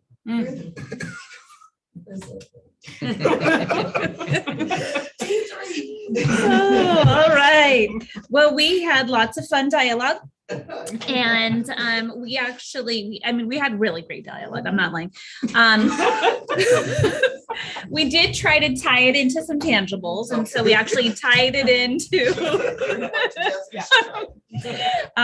one of the principles that is on page 113, and it's number 6. And so that one is really make high quality policy decisions based upon evidence and data. And we're really trying to work hard in our district to look at data more carefully and desegregate it more. The other one that we talked about was stay focused on student achievement and student wellness. And we really actually built a larger circle around that. And it actually tied into another part of this book that had to do with the 6 C's. And we are talking about, like, it is not just academics that we are doing, right? We're preparing students for their current life and their future life, which is really giving students what they need when they need it and how they need it, right? So we're just really trying to bring that full circle. And can you talk about your experience, that the statement you made, to share with the rest of the board about being here and working with the board? Oh, well, yes, because we went back to number 6, which is the one that I really resonated with this board, with our board, and in the years that I've been here, that it would have been so easy, you know, in the past, and in a lot of the decisions the board has had to make, that you could take in emotional, you know, your emotional being and maybe what the community members want you to vote for, or being pulled in all these directions. And I'm really proud that our board always bases theirs on evidence and data. Like, they really want that information as best they can get it and make their decisions based on that. So you don't see that a lot when you have, especially boards that are decisive, you know. So, which, if I can just add, which was the one line I really liked in this whole chapter, which was, trustees treat each other with respect and dignity and seem relaxed and easy with each other. I find that every time I come to a board meeting, it is never, you never get tension filled. You walk in and it's always relaxed. I noticed that when I walked in my first time to your presence. It's like family, I extended family. Great. Well, thank you. And again, just keep your notes, and I'm sure you're going to be able to share that. And so what's next for you this time? You know, we'll finish the book study on April 13th. Are we still confirmed on that date? Yes. Yeah, you said that fast. Yes. I'm not gonna let you get somebody else on your calendar. You can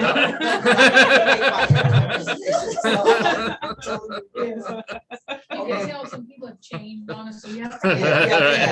So this time you guys will get a copy of this, because your homework assignment it's in the PowerPoint. So you'll see this. Just make sure, you know, just read in chapter 7. We'll look at page 79 in the large book, and then 91 in the for chapter 8, and then we'll kind of close everything out. And that's cool. Okay, and I'm going to turn this mic over to Chapter 7. you. Would take a break, yeah. Take a Little stretch. stretch breaks.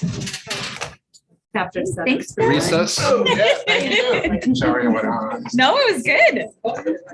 Good talk. Trying to make that- My job coach. I know, it's, we're the same Out way. there. I am never cold and she And always. so I'm always like, sounds good, sounds good. Yeah, Nicole and I'll hang out. We'll get our little, pashmina.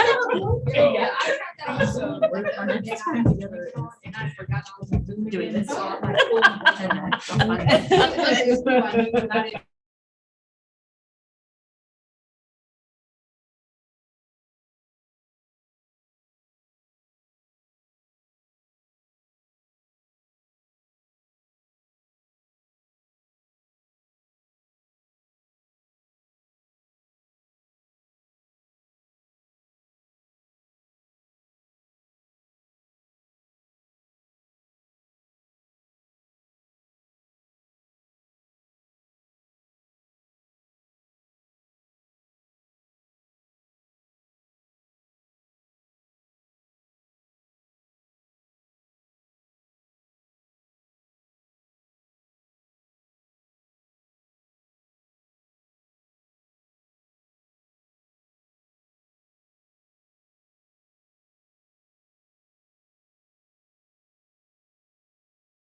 and get started on your next piece. We're gonna jump right in because you all have about a half hour, which I think we can knock most of this out. And then just know it's a work in progress. We're gonna also continue on. The 14th. So that's the good news. It's not, kind of thing. So you may recall last year, we started with, talking about the 8 characteristics of effective work. You may remember this document. And so we kind of walked you through this process, but specifically at the bottom, it had a couple of check marks, right? It would have an equity statement, have an equity policy, and of course have a plan, right? And some board call it a strategic plan or a work plan, whatever the word is, but basically having a game plan. And so what we talk about often is your equity policy is to some degree part of your plan. This is how you govern at the governance level doing equity work. So one of the things that I wanted to start with, and George, you're good on the very first one. Or was that one? Oh. All right, that one. Sorry, is that one good? Yeah, we're good. And so what I want to do is just real quick, kind of do a recap about your equity statement, just for a moment to check in on kind of where you are, what has it meant to you, have you made revisions, have you discussed it, understanding that you also have your racial justice task force, who's definitely looked at it. You started with the National Equity Project version of it, but I want to just ask more about the statement in itself, because when we first started, I had shared like, hey, you gotta have, when we say equity is okay, what does it actually mean, right? And so we started with that discussion, and we kind of shared, hey, it needs to be something that has common language, that, is clear, it can be applied to everything, because you govern all parts of the district, not just, special education or student services or discipline, like it's everything, right? So we want to be kind of broad. We talked about it would be in your equity policy, so we'll talk about that tonight. But also we talked about it being focused on kids, right? So it's always about the outcomes are, your children. And that even though equity applies to all people within your district, the outcome should always be about kids. So that was, we talked about it, calling out some of the racial inequities, and because you want to focus on racial equity. Dr. Holden, I kind of talked about lifting it up a little bit to just equity, because we know that there's an intersection of ethnicity and gender and so many ways that people identify. But if we just focus on racial equity, you actually, again, may miss groups that you actually see in the data that may not show up based on just racial identity. We talked a little bit about making sure you can measure your equity statement. So what Deborah and I often talk about is, we come back in 10 years and just check on you and see how the family's doing and return Jessica's shawl to her. Can we say that we made progress towards that place called equity, right? And so that's why we call it having a statement, because it should really exemplify where you want to go. It often aligns with your mission and vision statement, which is very interesting. Some districts, as we speak, are working on revising them, and we're like, hey, guess what? Your statement actually could be your mission and vision. So you like doing a 2-in-1. But ultimately, just want to do a pulse check before I show you what we talked about last. I want to see what you remember, because I know you're like, I'm not sure I remember all the words, but tell me a little bit about what you recall from your last kind of connection around your equity statement.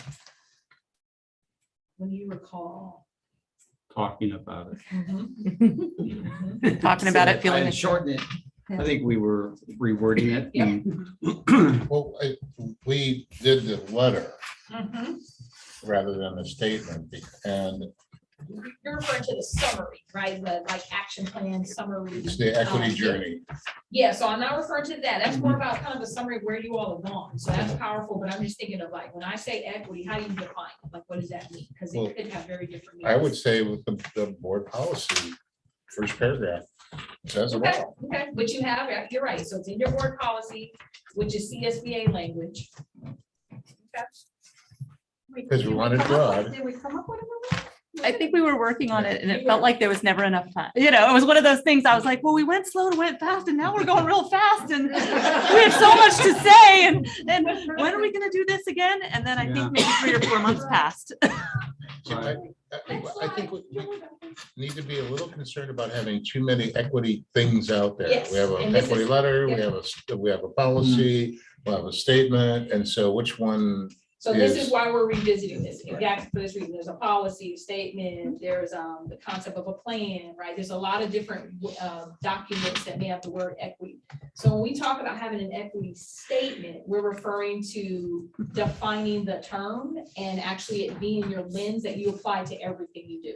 So it's not an off-the-shelf program. It's not, some, program you bring or it literally is your lens by which you do everything. But when we say equity, like, what does it mean?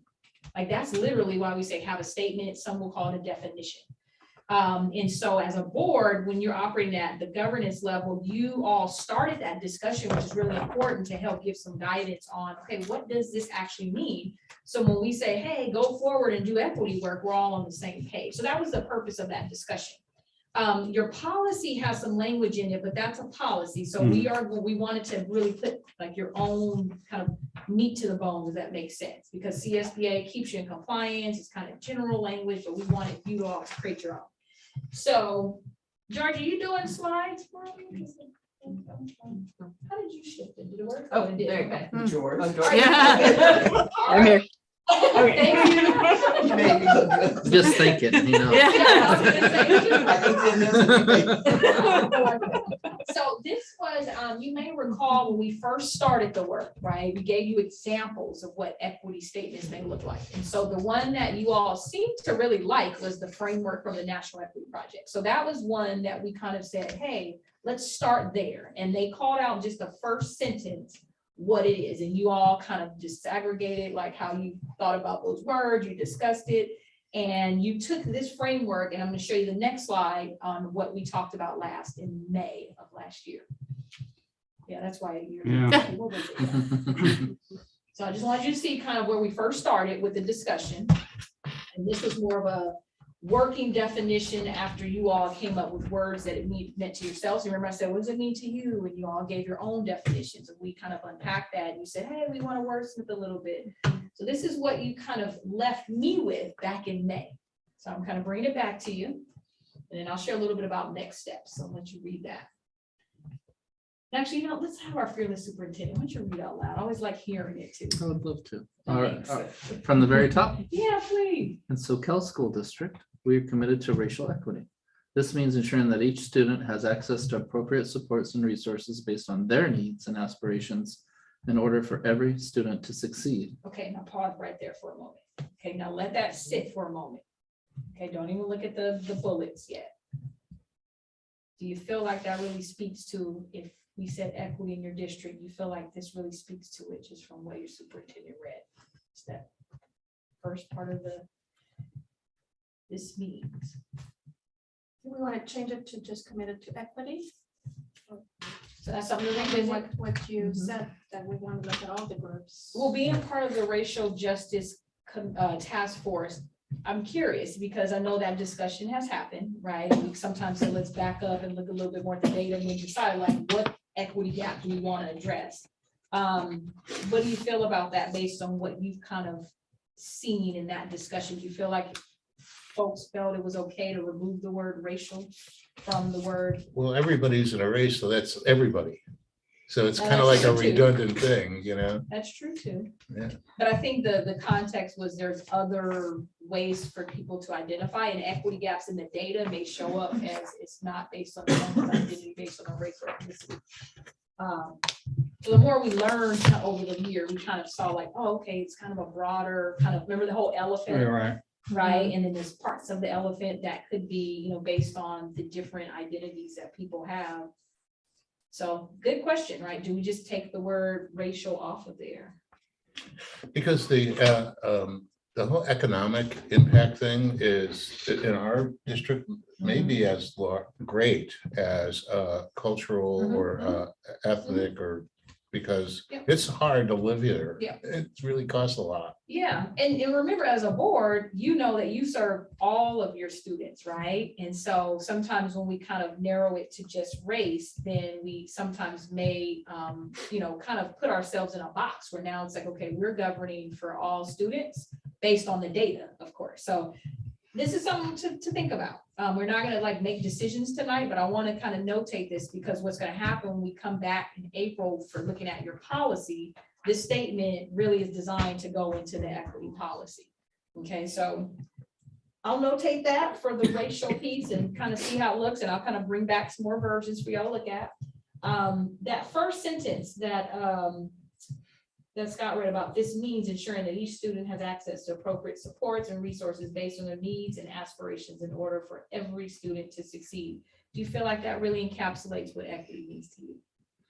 I like the word aspirations, because that implies that we actually ask them. That's true. Empowering, huh? What do you think? You feel like that, just that sentence, does that really speak to equity? If you had to do a 30-second elevator speech, right? If someone said, hey, I hear you're doing equity in your district, what does that mean? Do you feel like that sentence really helps to guide that discussion? Is it broad? Does it cover everything?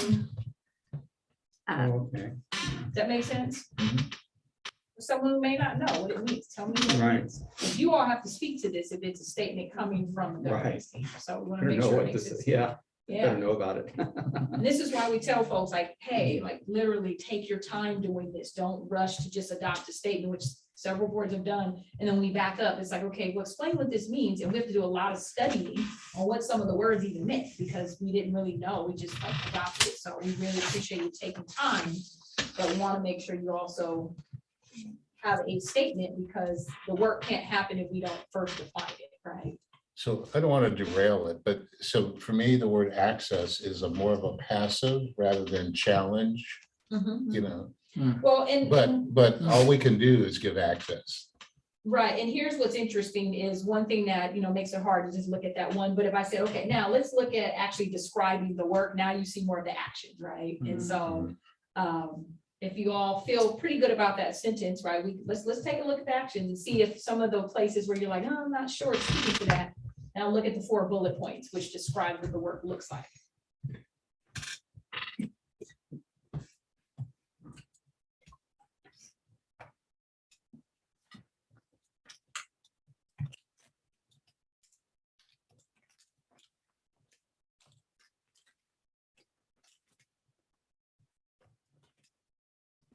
This evolved in your discussion from May.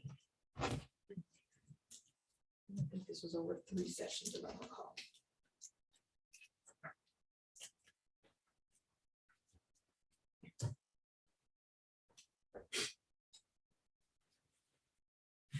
It's still resonating? So what is marginalized again? So you all, from the discussion, you all did talk about, sometimes people will use underserved, marginalized, maybe underrepresented. There's a lot of words that describe groups who historically have been impacted by some version of oppression, some version of discrimination, a protected class. So when you think about marginalized, meaning not having access to something based on your identity, in so many words. So you think about a marginalized community may have not had access to certain things. And so when you mention economics, right, you can look at people who have been in an economic space may have not had access to housing. So I use the word segregation, for example. So economics was one way, it intersected with race as well. And so you may say historically this group has been marginalized. So policies and laws have impacted them over time. So they show up in your data a lot of times as predictable groups who have, not that it's their fault that happened, but more of a, they have been impacted by policies that are from the past, but also still continue to exist now.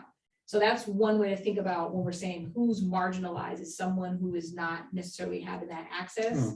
And usually it's centered around protected classes, right? And centered around some laws or policies from the past, if that makes sense. And so different words you can use, but usually groups that may need some additional support resources that they didn't have access to, and not again because they didn't want to, but more about, or they didn't try to, but more about there's a system at play that has created that kind of margin, putting you in that margin because of you in your kind of identity. Does that make sense? With that, yeah, because now when I read the sentence, I understand what is being said here. However, this statement is for the public to read. You think, well, marginalized, you think they would the majority, I mean, the population would know what that means? Good question. So you're also an elementary district, right? And so Yeah. one of the things we talk about is having a student-friendly version of this. So often we'll say, you know, that's why I like the first sentence, like keep it simple, right? And that was actually one of the things you said, let's simplify, let's make it like fourth grade language. So that often can be something that groups can understand. And so one of the things we say is, remember, you are still a governance team. So sometimes like even your board policy, like the average person is not gonna go, I understand all this language and ed code and you know, that's governance, right? So I think for this statement, you do want to be mindful of it, but also know that you have to be intentional about the language you use at your governance level. And so I would have a simplified version. Often we say like use like, you know, like you have this beautiful art that kids have done, you know, have maybe you know, kids you know, create some type of imagery that describes it. Some districts just like the whole, you know, kids on the boxes looking over the fence, you know, sometimes they like that. So that's more of the deeper work you do. But I think for you all, you got to set kind of the vision and tone about what that looks like. Does that make sense? And this could be a study session by itself to unpack. So we have a grown-up version and. I would recommend that. I even think you should have a verbal version, right? Like I've seen folks do a video, right? I've seen different ways that you demonstrate when we say equity here, this is what it means. So it's not for y'all to like figure out tonight, but it is for you to just, I want to just show you, this is where we left off in May. Because when I asked you like, how have you done with your, and you're like, I don't even remember what it was, right? So I wanted to just revisit it, but also know your racial justice task force also has been working at this work that's embedded in this statement. But we do want to make sure you have a statement before we jump into your policy. Does that make sense? So marginalized is, so that's a victim group. And this statement implies that we have that. And that is part of our school district, that we do have marginalized students. And this statement says that we want to deal with the harm to those existing groups. I think that what the statement could say is intentionally and continuously improve policies to reduce barriers and mental models that marginalize student groups. Because when you say harm marginalized groups, that's, oh, this marginalized group over here, what we're going to do could harm them. You're not saying that they shouldn't be marginalized. The statement doesn't say get rid of marginalized students. It just says that we have to deal with them. They're like, Well, they're a group that live out there, Okay. you know, and I'm gonna notate that because I think in our next session, we could unpack this a little bit. I didn't intend to have you all go deep into it, but I am gonna go it's back. that deep learning. Well, and here's the story, but the language matters, right? So I'm glad you asked that, because here's what interpretation, like when you use word victim, some may disagree with that, right? Some may say, no, you need to call out the harm that's been done, because that's part of that acknowledgement. So I think how you word this is important. But I think we can use this bullet point as one we can talk about in our next session to just unpack the details of it. Solution and not blame. See, that's the thing. Yeah, and how you word that, and then owning we are the system that creates the harm. So that's what is really important to say. We are calling out what we are going to do different. And that's the harder part of the work. Because here's the bigger picture. When, again, 10 years from now, right, we say, hey, did we make it here? We want to ask you, can you measure these bullet points? Can you measure that you intentionally and continuously disrupted barriers? You got to unpack what barriers are, right? You have to unpack, you know, what mental models are. So there's a lot of work to be done with it, but we want you to have a starting point and a vision of what this looks like. Okay. So with your permission, I'm going to notate, actually, I think all 4 of those bullets might be great just to unpack what they mean to make sure y'all feel comfortable with it. But it sounds like the very first sentence, which is really important under the commitment, is that maybe we think about racial equity, just equity, and then we'll talk about like that first sentence being the simplified version. Does that make sense? So that you Right, it'd be interesting to see how the student version of that bullet point would be. Yeah, and you'd be amazed. Like we were with a district last night, and they had a high school rep on their board, and she actually took it back to her leaders and completely like just. Redlined it. They just revised They were like, everything. We were like, okay, but they had interesting ways to define words that were not as high level that we use on a board level, but it really was real meaningful. We had to listen to the justification, make sure they just looked for synonyms is what they did. Yeah. We were like, Right, well, yeah. what is the synonym for this word? Right. But we also want to make sure that you understand and it's meaningful for you, so you can speak to it as a board. Because ultimately you have to be the ones to speak to this. And then remember your board policy, which we're going to look at the framework to kind of break yours up that we currently have. It actually guides what direction you give the superintendent and staff, right? To actually do this work. So that's why it's important we start with, well, what is equity that you need first? And so, we're gonna, I'm gonna put a pin in it if it's okay, but I want to bring it back to your attention. And between now and April 13th, you can spend some time, maybe take some notes on what questions you have. And I think we can unpack that. That sound okay? Is this supposed to be a coherent kind of thing or a focus kind of thing? Tell Because me that- when you mean coherent, meaning. Emotional. So that first one has some emotion in it, along with some policy stuff. So I see what you mean. and so which way do we want to go with that? Are we I trying to think do you too need to much? It needs to speak to your vision as a team. I mean, I Right. think it's like subjectively, like I don't think there's any emotion in that, but you know why? Because this is what I do every day, Yeah, right? Someone else may look at it and go, those are some triggering words. yeah, right? marginalized is an So, emotional word. But this is why you all study together, right? To make sure as you make a statement, you feel comfortable. And then also, it might not be triggering when you actually define terms. This is why we actually say define equity. Because this word, when I met Scott, this was a bad word. Well, it wasn't as bad, but it was coming out of it being a bad word to something we could talk about, but it was very much a trigger because we still hadn't fully defined it. So that's why we asked you to have a statement so that you can define it and help take some of the myths out of it and help people understand the intentionality of your work. Because you want to be able to have a statement and say, without apology, this is what we're doing in our district, whether you agree or not, because we're the governance board, we're the governance team, and we set policy and direction here. So this is why we say, take your time and make sure this is what really sits with you. And so the questions you have are really good. But since it's been a minute since we looked at it, I'm gonna, really challenge you to go back to this statement. And in April, when we come back together, have some really good kind of final thoughts on, here's what we may want to narrow this down. And then we do talk about how you actually get feedback from others, right? To make sure you're not creating language on behalf of people Right. who you're And- actually trying to serve. So. Well, I mean, the last CSBA conference we're at, Mhm. I just thought of equity and equality as the same thing. Yep. And I'm not sure, the number of public who thinks that, because we're never saying, it's equality, Yeah. equality, Yeah. never saying equity. Right. And with this here, I mean, it'd be good, just to have it defined to where it doesn't have to do with equality, I guess. Okay. Yeah, we'll unpack it. These are all things we went through, but remember, it's been almost a year, Yeah, right? And right. so this is why we revisit it and make sure that you have time to unpack it. But for today, I wanted you all to get started on your equity policy. And so I want to make sure, because this is gonna be a little bit of not homework, because you got homework from Denver, right? But I do want to make sure that you come back really prepared to feel like, we have a really good draft policy. And let me back up. You have an equity policy, okay, that you've already adopted. Yeah. So what I would like to say is a revision of your current policy. I should say that right. It's a revision.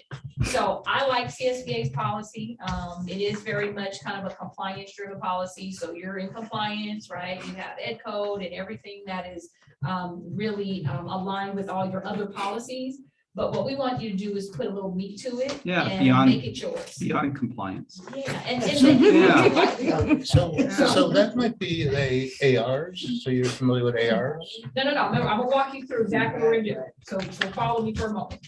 So your policy, remember, is how you all set direction in this district, right? So we talk about equity work, how the boards do equity work through policy. So your equity policy actually gives direction, but then what you do in that direction goes to like what the board shall do. So you give direction to yourselves, and then you give direction to superintendent and staff through the policy. The admin regulations are then what your superintendent creates. That's not for you all, and that's how he and the staff are going to do the work. So that's the direction he creates. But you all are doing more of the what the work is. So what we're going to do is just focus on the what, and then in our next session, we can talk to Scott about how he has done ARs in the past, what he currently has, and then maybe there's some things that we want to clarify. But this is why we say do this first, because you got to be really clear with what you want the staff to do. And so what we don't want to do is not be clear and then say, hey, we're going to hold folks accountable, and then we're not clear on what it is. And so the ARs would definitely tie to this, but we're going to do that kind of as the next layer that makes sense. Yeah, and I'm glad you brought it up, because we talked about this in the car, that we want to do like a separate study session just on the role of ARs and VPs, right? Because they actually have different roles, and like, how do we pull them out, what we call the toy box of policies, right? You all have lots of policies already. If we quizzed you right now, you couldn't tell us how many. We probably go, hey, tell us the policies in the 4,000s. What are those, right? We give you a quiz and you all go, wait. You're after the 3,000. That's a Yes. administrative, I think. So this is. So this is. Mine agrees. By the way, who's your policy committee? You don't have a policy committee, just two of you, or you all just kind of operate as a whole board? These guys. So the leadership takes care of when policies come in. There's stuff that has to be approved every year. Right. And then there's new things happening. So Scott and Amanda are in charge of that. Got it. Okay, perfect. So We don't have a policy- committee. We just bring it to the No, board. that's Yeah. Yeah, no, I'm joking. So the reason I bring it up is No more because, committees. however your process happens, remember you have lots of policies. Our goal is that when we're all done with you, that this is your favorite policy. So this is There what you you go. currently have, like your favorite toy that does not go into the toy box with the other policies. Okay? This is the one that it has it's alive, it has legs, and it actually guides everything you do across all policies. And- That's the goal. And it has to pass muster with the attorneys. Absolutely. I see compliance. So you're already language. compliant. So what we did is we took your policy, just so you know, okay, we've already kind of done some of the homework for you, but what we did is we took your policy and then we put it into what we call like a framework. So we just chunked it out based on components, okay? And so what I want to do is give you kind of an overview of what we want you to think about on how to revise your policy. And it has 8 components, really simple, but we want to just give a little bit of context to it. So again, we want you to personalize this. We want you to think about how you're going to use this policy to actually measure the impact of the work across your whole district. Okay, so like kind of understanding that's why we want you to go a little deeper. So component 1, we call it optional, which I say optional, meaning that some boards don't have this language in their policy. You already have it. It's more of with, ed code and the penal codes there. It's just language that's more about compliance. So you can, or you can, I'd say optional because many boards don't have this in there. You all can decide that. This is not for tonight to decide, but I want to kind of show that because you already have it in your policy.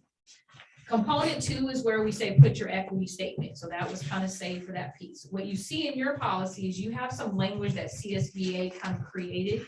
And you may notice it's 2 paragraphs. It says the governing board believes in diversity and exists. And then you see that second one, in order to eradicate institutional bias. Those 2, ideally, we say replace with your own statement. Okay, that's kind of their language around what equity is. So again, pause for a minute, go back to your old one, just because it might confuse you where I'm at. So if you go to your original policy, the very first paragraph, and then the second one. Those 2 is what we say, hey, replace it with your equity statement.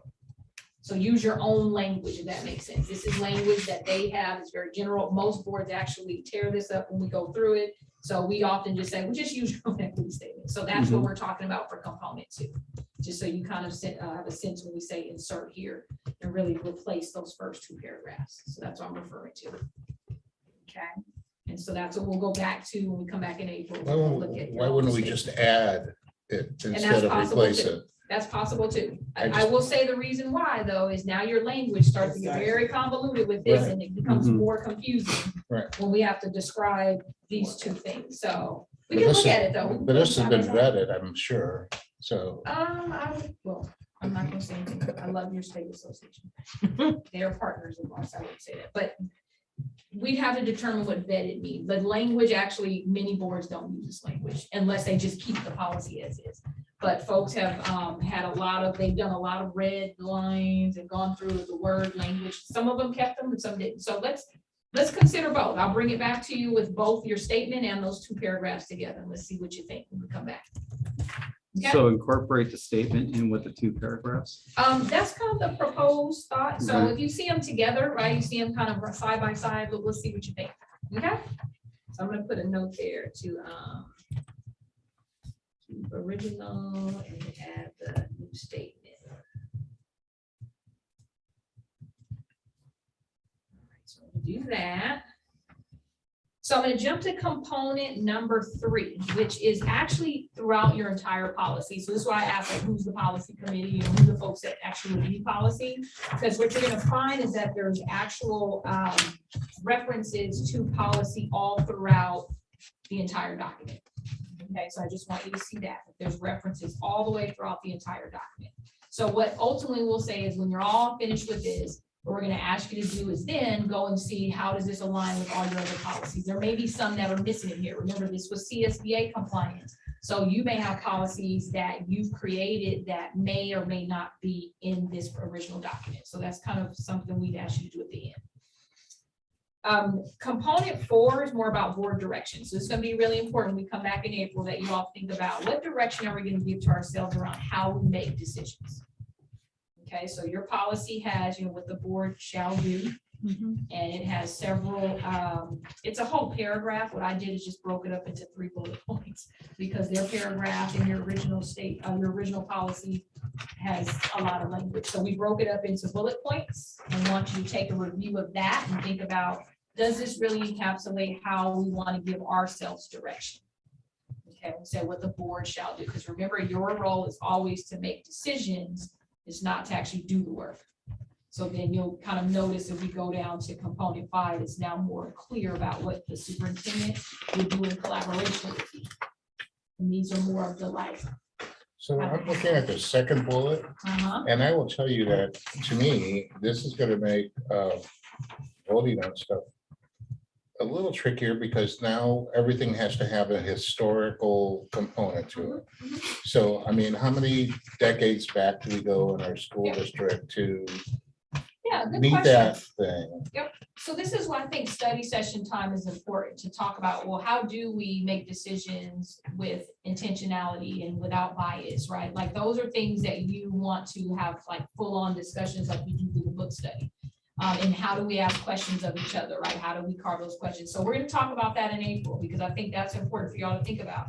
How is it we're going to make decisions? Because remember, this is an equity policy, which actually applies really to all policies. We talk about budget, we're talking about human resource, we're talking about teaching and learning, we're talking about school climate. And so if you skip to part 5, component 5, this is where it's giving direction to the superintendent. So in collaboration, obviously, the superintendent works with you, obviously, an extension of staff is to make your policy kind of happen. So what is this going to look like in action? And so you may notice what we did is we broke up the next, I think you all have 9, is it?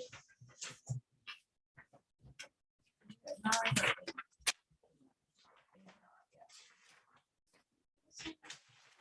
Yeah.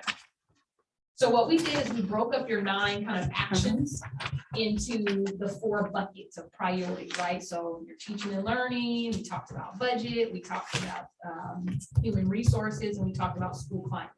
Those kind of 4 buckets that are really the priorities of your district, the things that are most impactful. So what you'll notice is we actually broke them up for you so you can see your policy a little bit more organized and see that, oh, we have actions in here that actually apply to all 4 of those key buckets. So that's what you'll notice there. So in our document, it's reordered just a little bit, okay, just because we wanted to really organize them into those 4 categories. Okay. Be a little reorganized compared to what your original policy is.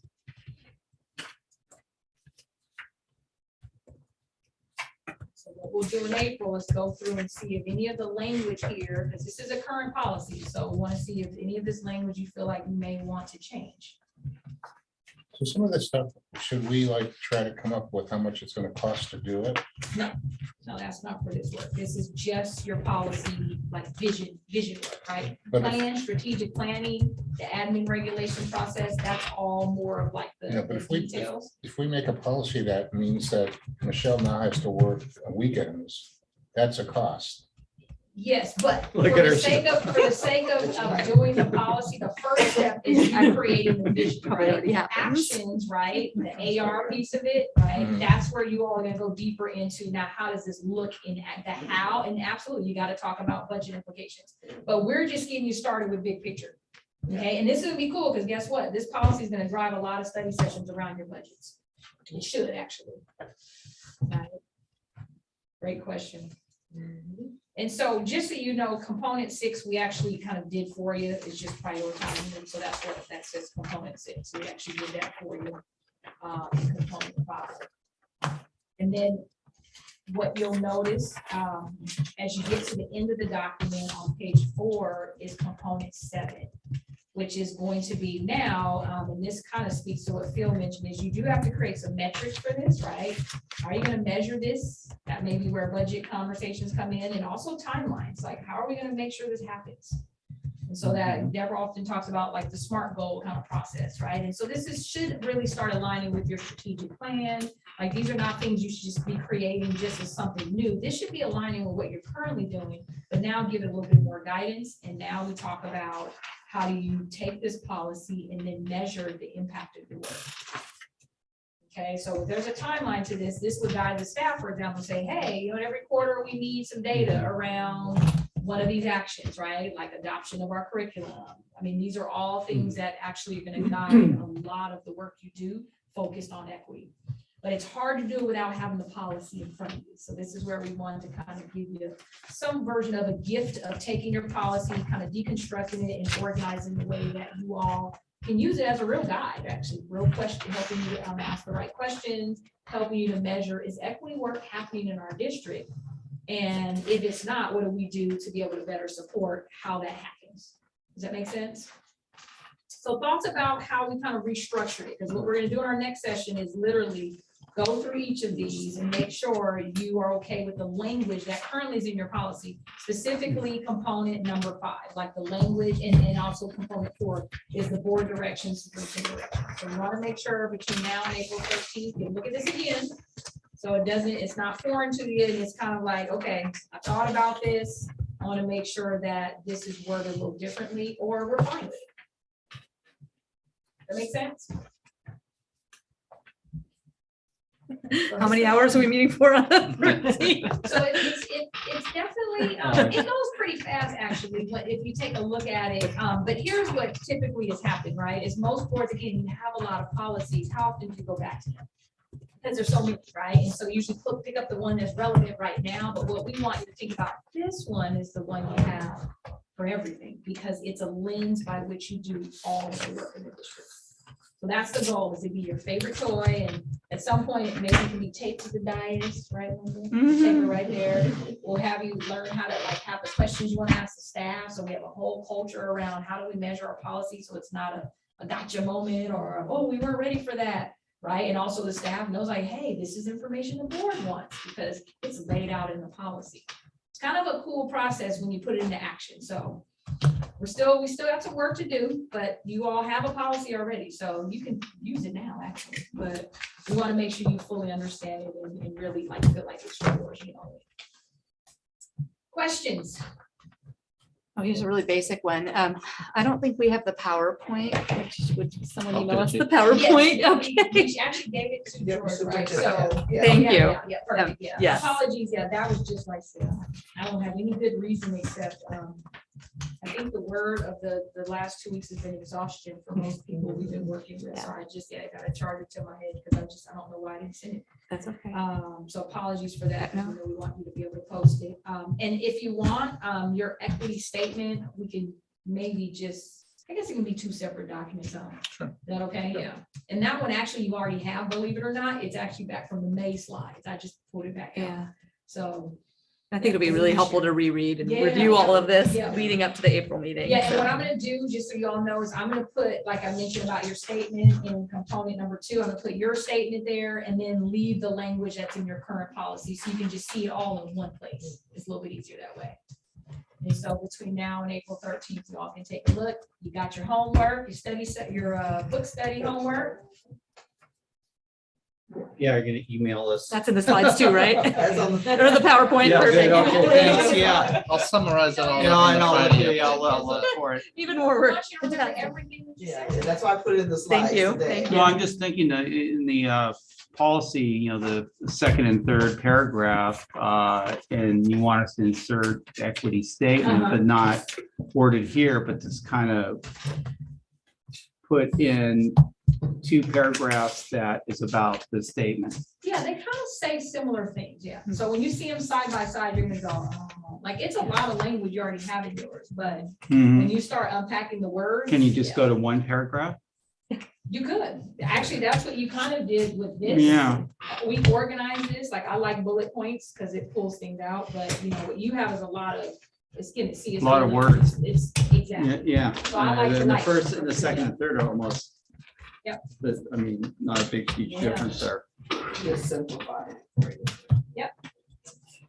And so, we'll see you April 13th, and, we will, when we leave that meeting, we'll have an opportunity to give you all a little bit of snapshot about how to be a data savvy board, since we're doing a little bit of the equity walk work, the racial justice task force. Obviously has to continue to look at data, so that will show you about how you can kind of connect that to your board work as well. So you'll have lots to chew on when we leave you in April. We didn't quite get to that self-evaluation. Well, we talk about that also on the Yeah. 13th. I know that's pretty important to the board. Well, and you have an interesting one that I actually think we could share possibly, and it's your, that you kind of have 2 options. So we have the board assessment, which is about 8 characteristics of effective boards. We also have one that Deborah has given in each individual case, and it's a lot longer, but it really is more detail about some of the governance work that you actually talked about in your book study. So we could do that one too.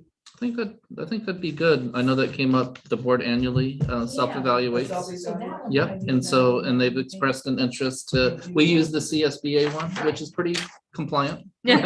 Boilerplate, right? And so there's been a desire to express to go beyond compliance. And then we can have a comprehensive one.